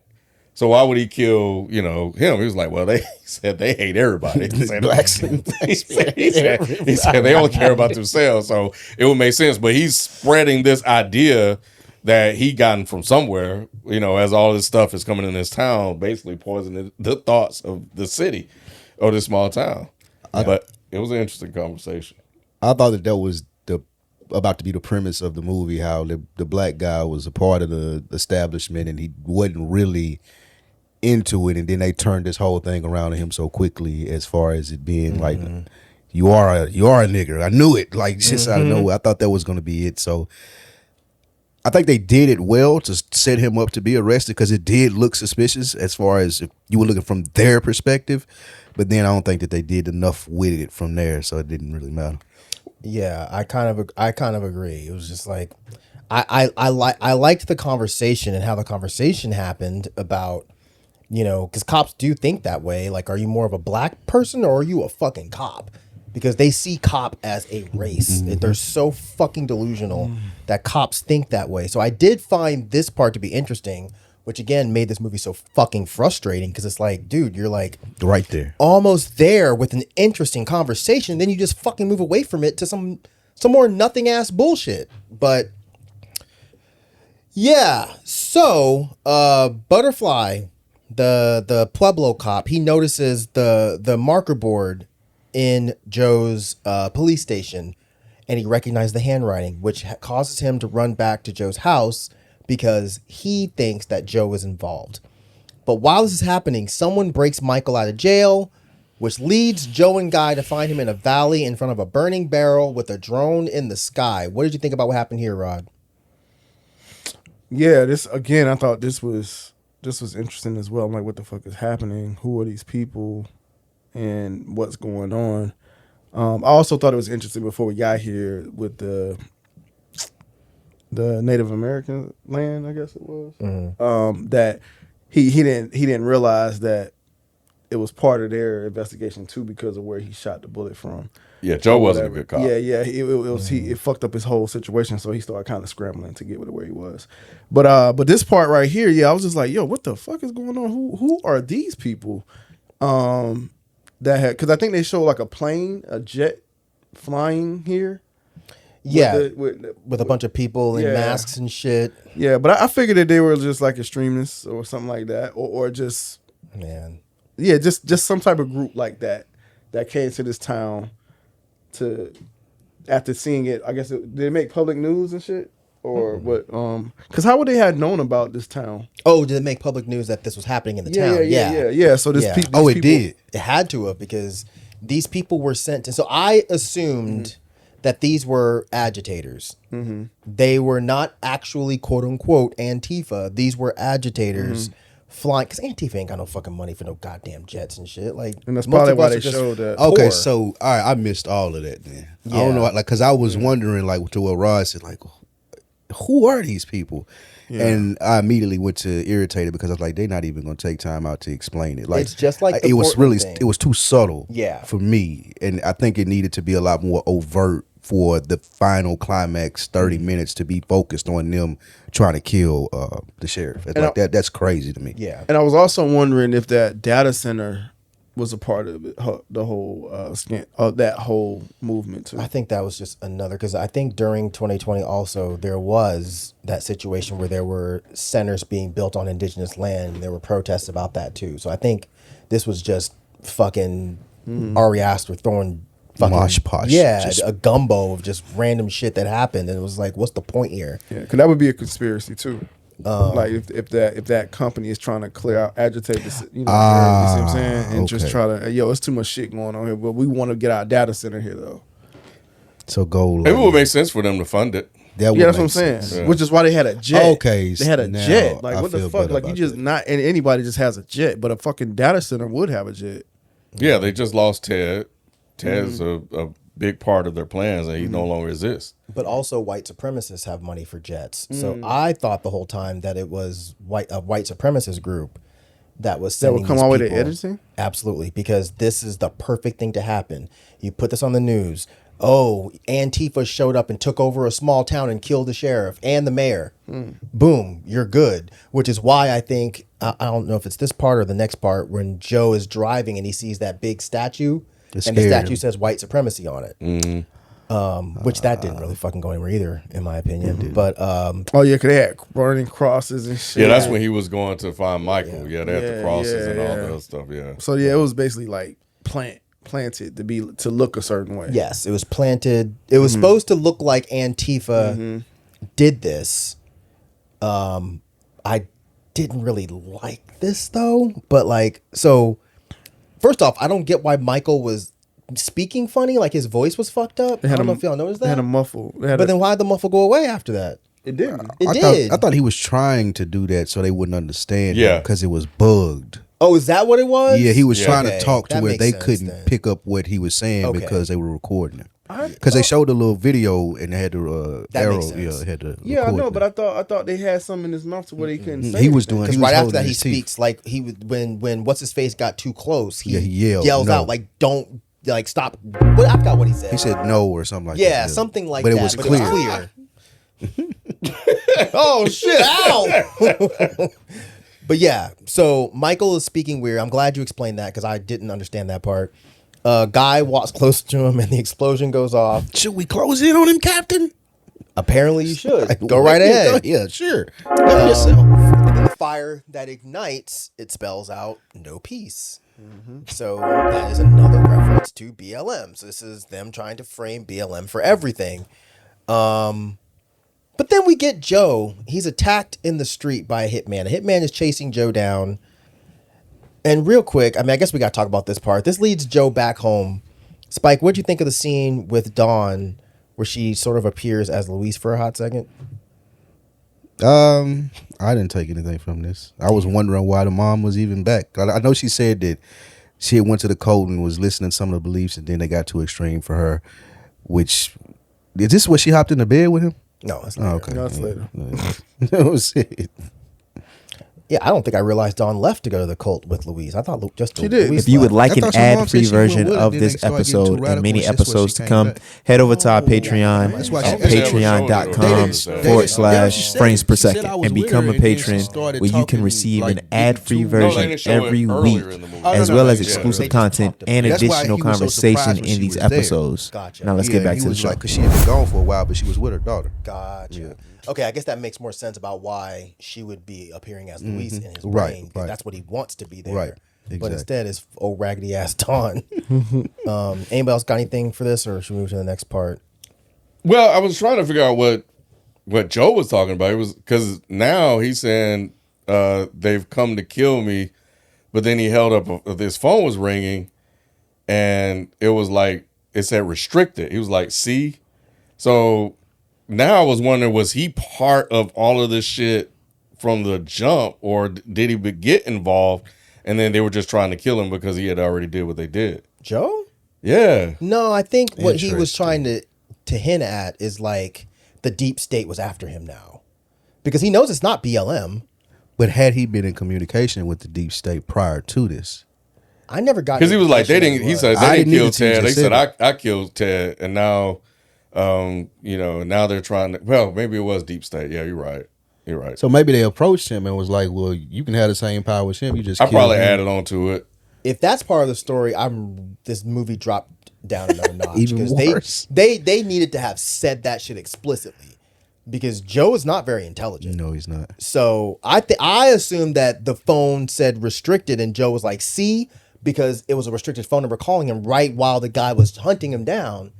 That's that's how I took it. But let's go ahead and jump to one of the last scenes. Spike, what'd you think about the gun chase with Joe and the hitman? Absolutely ridiculous. Because at this point, like until we sit here and talked it out of y'all telling me about the jet and then the corporation maybe behind it or the deep state, I couldn't get my mind off of like, who is this and why? Like, why didn't, because I knew they weren't going to. So I was wondering why didn't they explain it before he got into this deep chase as far as them trying to kill him. Like, I get it. I understand that it could happen in the movie, but I would have liked more explanation before I get invested into this shootout. What about you, Rod? At first it seemed ridiculous, but I started getting invested because it felt like a video game almost. Like you hear him breathe and wheezing, and I don't know. It felt intense. It was intense. It was a little ridiculous because when they were shooting at his ass, he was missing him. He was fucking like terrible shots. It was terrible shots.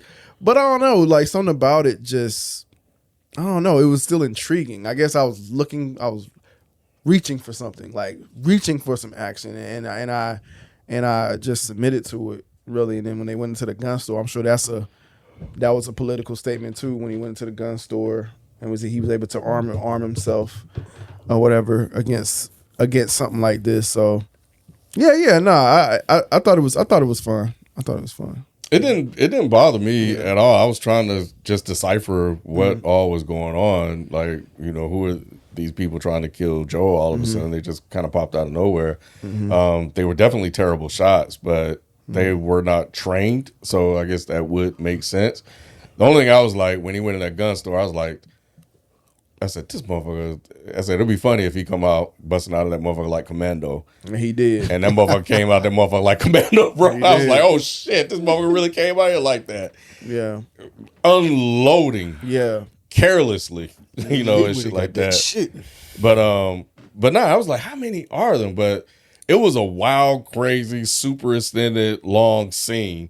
But I'm with you on the tension because I'm like, they have the high ground, and Joe's like out in the middle of the street. And then they started kind of play around with like the shots and shit like that. So it made it disorienting because you were like, where are they? You kind of looking around, you don't know where they are. Looking for them in the shadows. Yeah, and shit. yeah. It was creative directing. Like I was like, damn, this is pretty intense. It's ridiculous, yeah, but. I expect him to do ridiculous shit in his movies. His last movie, Bo was Afraid, was the same way. So, But I like Bo was Afraid had a point. I know, but Bo, I'm just talking about the ridiculousness. No, I know, but that's why I don't like this. Because it was like, if you're making it to where this is like a COVID fever dream, I can submit. But he went into a gun store and came out with a Gatling gun. What are we doing? Why? This is stupid. Why not? But it's part of the whole. But it's Me part and of the Mike was whole on the same messaging, page. But though. it's not realistic. We was on the same page. I'm like, bro, come on. Like, you come out of here like you people usually carry those guns on like a moving vehicle. What, you gonna come out with a pistol? They don't sell Gatling guns in gun stores. That's the point. Like, if you're gonna try to make a realistic depiction or semi-realistic depiction, make it even close to realistic. Up until that, I was like, all right, I can kind of see this happening, sure. But when this motherfucker seriously walked out like Buddy in Predator, I was just like, all right, dude. Ari Aster, wrap this the fuck up. What are we doing? I like with I the did too, it Rod. just didn't make any sense. I'm with Mike. I like it. I like I it. loaded them motherfuckers. If a motherfucker's chasing me and I go in there, bro, I'm getting the biggest gun. And I got you said they don't sell them typically. In I was just gun about to say, stores. y'all don't be listening But to me at no, all. I heard you. I was worried for a bit. I was like, am I mute like that rapper? But But the point is what Rod said. I'm going to get the biggest fucking shit I can fucking find. I think they were trying to make a point of selling semi-autos. Yeah. But it's just a dumb point because it's just like, this is silly. This is really silly. Yeah, But 'cause he had one of those too. He had that shit on his shoulder. He Like, sure did. yeah. I hated this shit. I loved it. And yeah, so the gunman ends up shooting the sheriff and stabs him in the head, but he's rescued by Brian. That shit was crazy. Like I was like, is he about to fucking stab him? He just about to run up on him and stab him, and he did. Yep. Right in the head. I was like, oh I shit. save you, Sheriff. Live stream it and recording. I save you. And then him turning it into a political. Right. So he's supposed to be, what's his face? Who? Y'all know, little buddy. Ben Lil- Shapiro? No, man, the guy that went.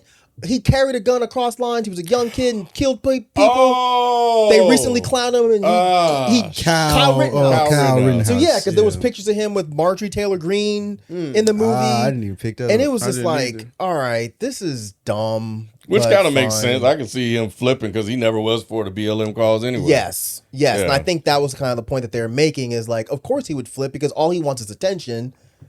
But I just didn't care at this point. Like him running out with his phone and shooting, it was like, well, we didn't even get a glimpse of you being this tied to social media like that before, unless I missed it.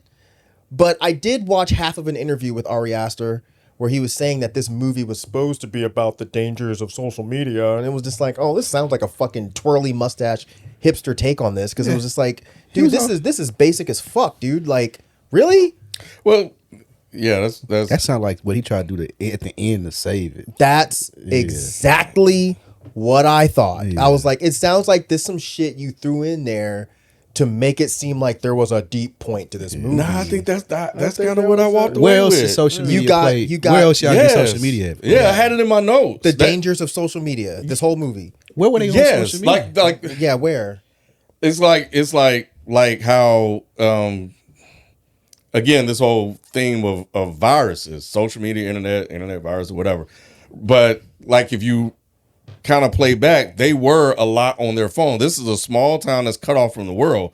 How are they getting their information? If you going back to the way back in the beginning, Dawn and Louise are getting all their stuff from online, social media, stuff like that. When he tried to have sex with Louise and she went to have sex with him, what did went he to the do? phone. He rolled over and he was on his phone, scrolling on his phone. So that tells you this movie is about the dangers of social media?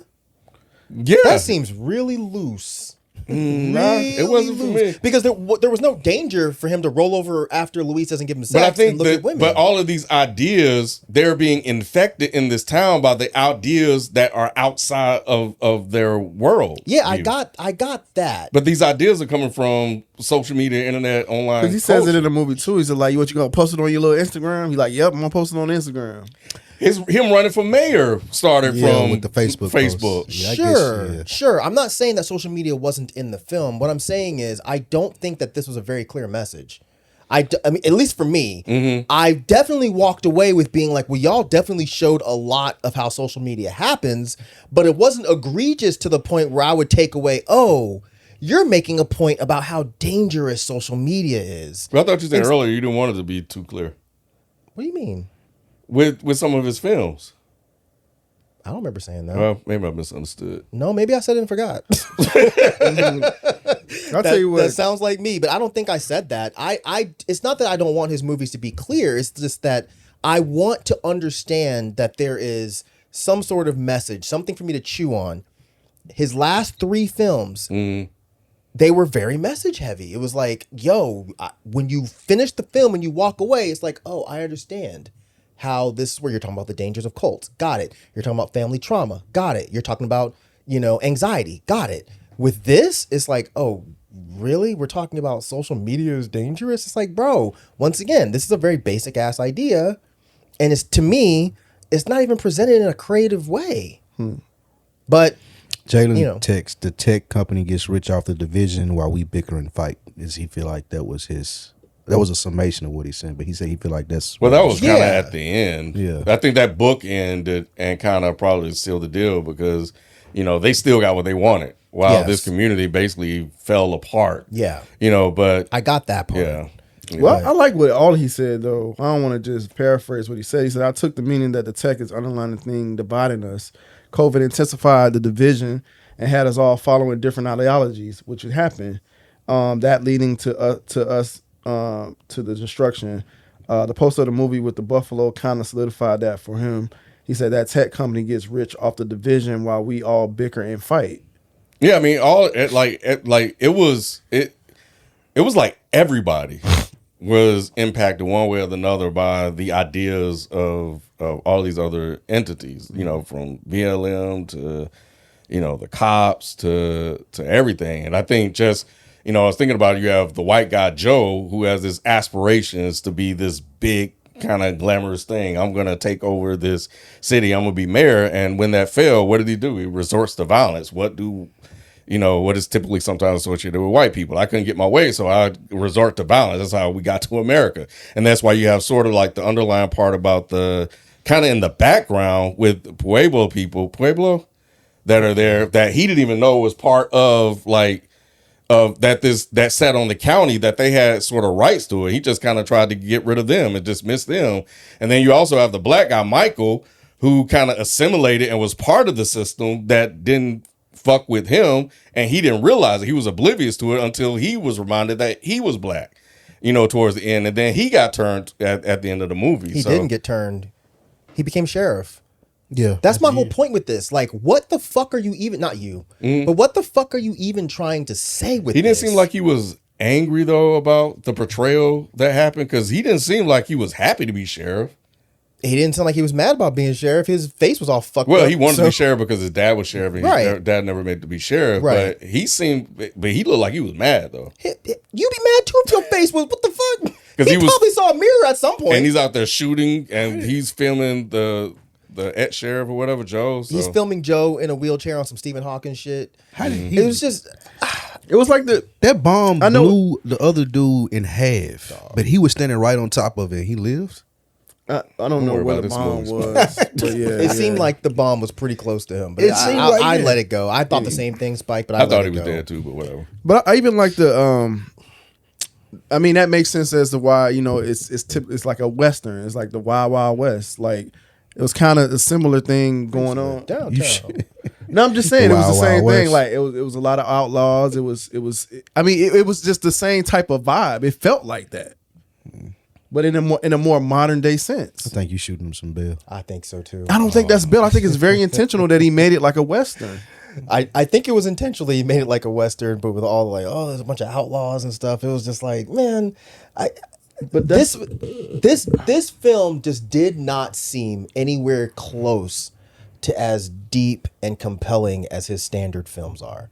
Like when all of his movies have a part at the end where everything just goes fucking crazy, this was the least interesting crazy moment. You know, I don't think he was actually trying to make an overall solid point. I think the social media is evil thing is just some basic bitch kind of logic there. I mean, anybody can make a movie about the dangers of social media, and it's like we've already been beaten over the head with the dangers of social media. At the very least, how about make it creative? I don't find that this was creative. All right, so let me. So I looked at the Wild Wild West. Period. Oh, you about to read a whole? No. Just 12 a couple. paragraphs No. about- Just a couple key points of it. And I thought he probably implemented this. He probably used this as a reference. So the era was marked by rapid expansion and settlement. It was also marked by lawless and violence.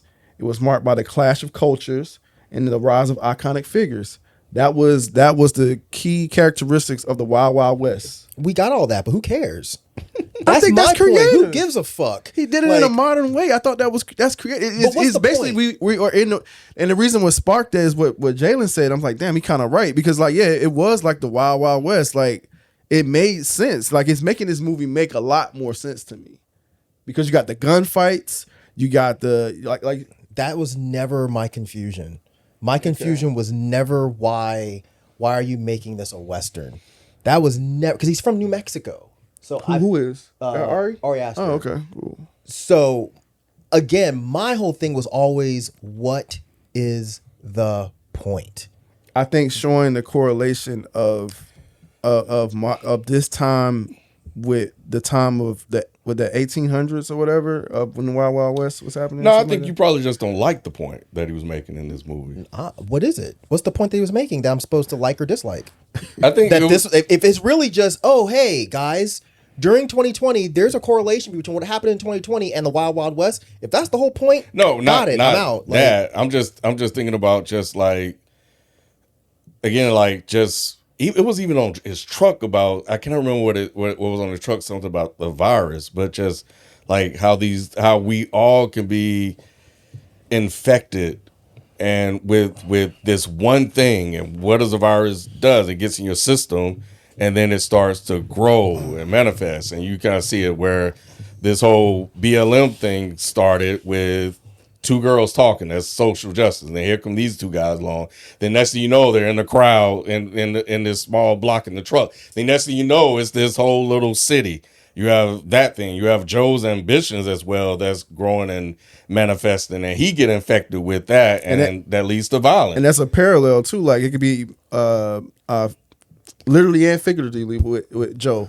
Mm-hmm. Like as the infection got worse, he got worse. He didn't believe in COVID. Still never revealed that he had it. Yeah, that was crazy. Went and got tested, came back coughing, trying to conceal the cough. But what is he doing this whole time he's there? And the time that he said COVID wasn't there, COVID came, as you pointed out, by the homeless guy, right? But all he's doing, what is he doing? He's spreading the virus everywhere, and the virus in this town is being spread by a lot of different things. That's kind of looping back in what Ari Aster was saying, by also outside world and the internet that they have access to. The third eye coming in. Man. I don't think a third eye was present in this film. I think this is the most basic ass message. I think I was looking for something deeper. Yeah, y'all. That's kind of where I was going. Yeah, your explanation sounds better than it played out on screen. Facts.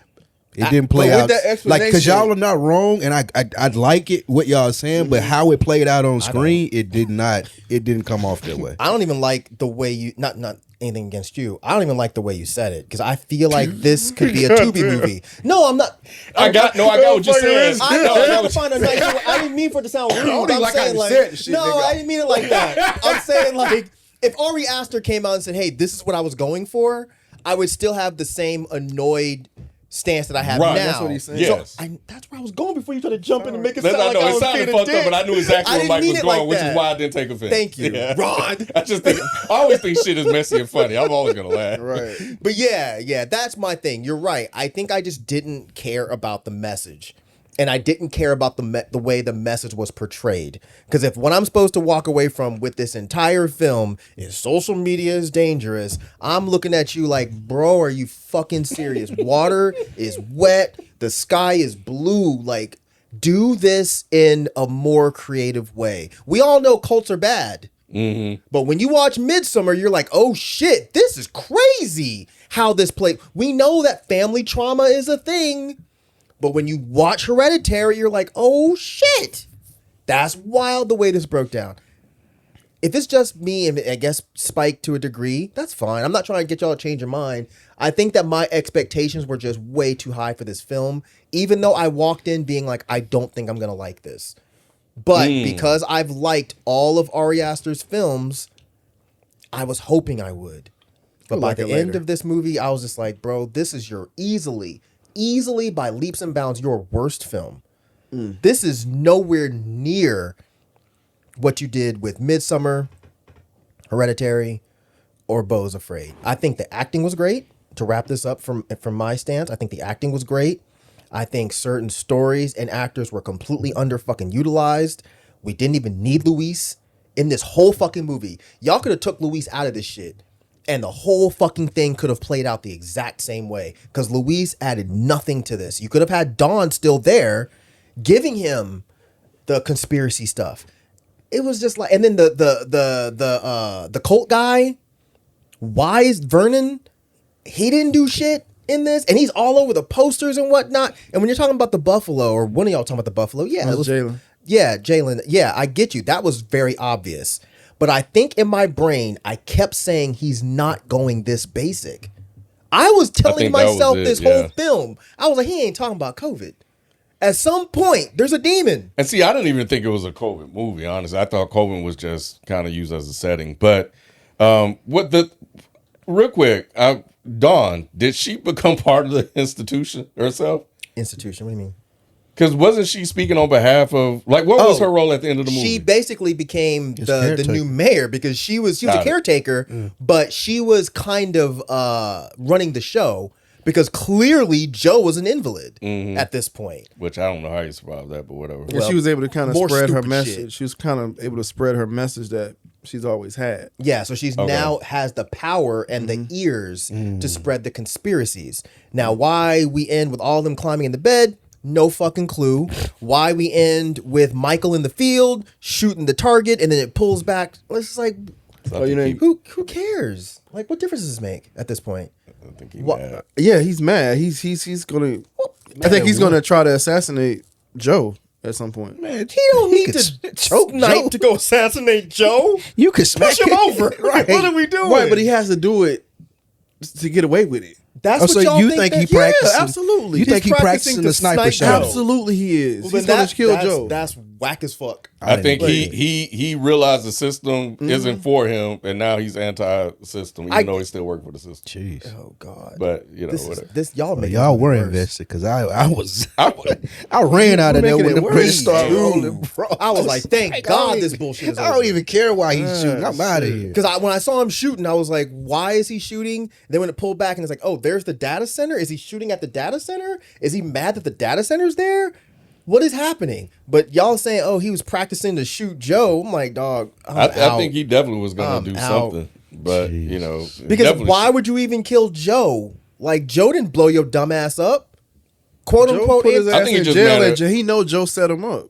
Oh, yeah, I think he mad know at white Joe set folks him too. up. Yeah, How does he know Joe set him up? Because no, he doesn't know Joe set him up. He knows that he was set up. He said it on the That's phone. a different stage. That's a different statement. He doesn't know that Joe set him up. Who else would have set him up? The other white dude. The other white guy or this Antifa group. Yes, Guy was the only one that was racist. But he was in on. But Joe was in on. He's like, don't do this. Why are you doing this? We know that. Michael does not. 'Cause Michael has even no when he idea searched that the gun was in the car. When he searched the car, he asked Joe. He told Joe, "I don't trust But him." they show- but you they can show- do it. Exactly. Yeah. But they show him looking at Joe towards the end in the crowd. He was in the crowd looking We at got Joe. all that, but the statement of he knows Joe set him up, I'm saying that is not true. He may suspect it now. They I know never. it's a different way of Why? saying it. Why would they suspect it? I'm kind of with Rod. Like, why the fuck is he looking at Joe like that? Even if the film is trying to imply that Michael thinks that Joe set him up, it doesn't make any sense. Because why would he think that? Because they still don't know that Joe is the one that killed Ted. They still don't know that Joe was the one that had the gun. No one knows all this. Yeah, I know. So how would Michael know that Joe put the gun in his car? Because the He only would person think- that know died. The Pueblo cop. No, Butterfly. he would. Right, exactly. Yeah. So Michael would think more so that it was Guy that set him up. So why would he be practicing outside to shoot Joe? Or maybe- Now, the only thing maybe he thinks that, well, Guy got blown up. So why would he set me up and then have to himself blown up? Joe somehow lived, but it seems like he would be practicing to kill whoever these Antifa people are. Yeah. Because Michael doesn't seem that dumb. It seems like he'd figure out, oh, Because they kidnapped him. He know that somebody else was Right. involved. They pulled him out of the jail. they broke him out of the jail. And then Joe and Guy get there and say, how did you get out here? So there's no way he thinks Joe did it. That doesn't make any sense. Unless they told him. But Unless now- Antifa said, we're but now breaking we're you adding a out. bunch of shit that we didn't see. So, Yeah, like so that. we don't know, but nevertheless. We broke you out and Joe did it. Just so you know, Joe is a part of all this and we broke you out. That would be really, and we're going to blow you up. So even if you die, you're going to go to the death. So what would thinking be that the Joe point of set him you up. staring at Joe? Jalen said, Hey, "Wrap dog, this shit up." You asking man. great questions. I don't know. Jalen said, but "Wrap that's this shit Wrap up." this I dick know. up, bro. We're done. We're done. I wanted to end this a while ago. I told y'all this shit was gonna go long. Anyway, we're done. Jeez. I'm sorry. I totally just cut you off while you were saying. I'm sorry. I was kind of good. joking, but I realized that was rude. What were you saying? I'm good. No, man. Go ahead. I'm sorry. No, it was good. I was just saying, well, why? I got it out. Oh, you did. I'm sorry. Yeah, I got it out. I just said, like, why was he looking at Joe at the end? I have no clue. That's what I'm telling you. Because they That's what the turned on clue. him. I think because they turned on him, he was looking at him with some disdain. Like he thought Joe trusted him a little bit more. Maybe but I don't know if he was he killed him. Maybe but that. when they were in the scenario, he couldn't believe that they were treating him like that. So. Yeah, but Maybe see, that that. goes back to what the girlfriend was saying. She's like, look, they don't give a fuck about you. Facts. I'm with And so, her. and Now so he he's like, you realized know it. what? She was Now he right. realizes it. Yeah. Yeah. That makes more sense to me. What Spike said. Yeah. I would buy that. Anyway, we're not that your little point wasn't good and stuff. I was about to say, I said it too. Okay, I agree with both of y'all. Wonder Twin Powers activate. All right, we're done here. Let me know what y'all think. Am I being too harsh on this film? Yes. Is Spike being too harsh on this film? Are Ken and Rod just accepting some whatever shit? What is Simple-minded niggas. No, I didn't say that. I need my shirt, Rod. Right. Is the truth somewhere in the middle? Y'all let us know what y'all thought, and we will see y'all next time. We out. Peace. Peace.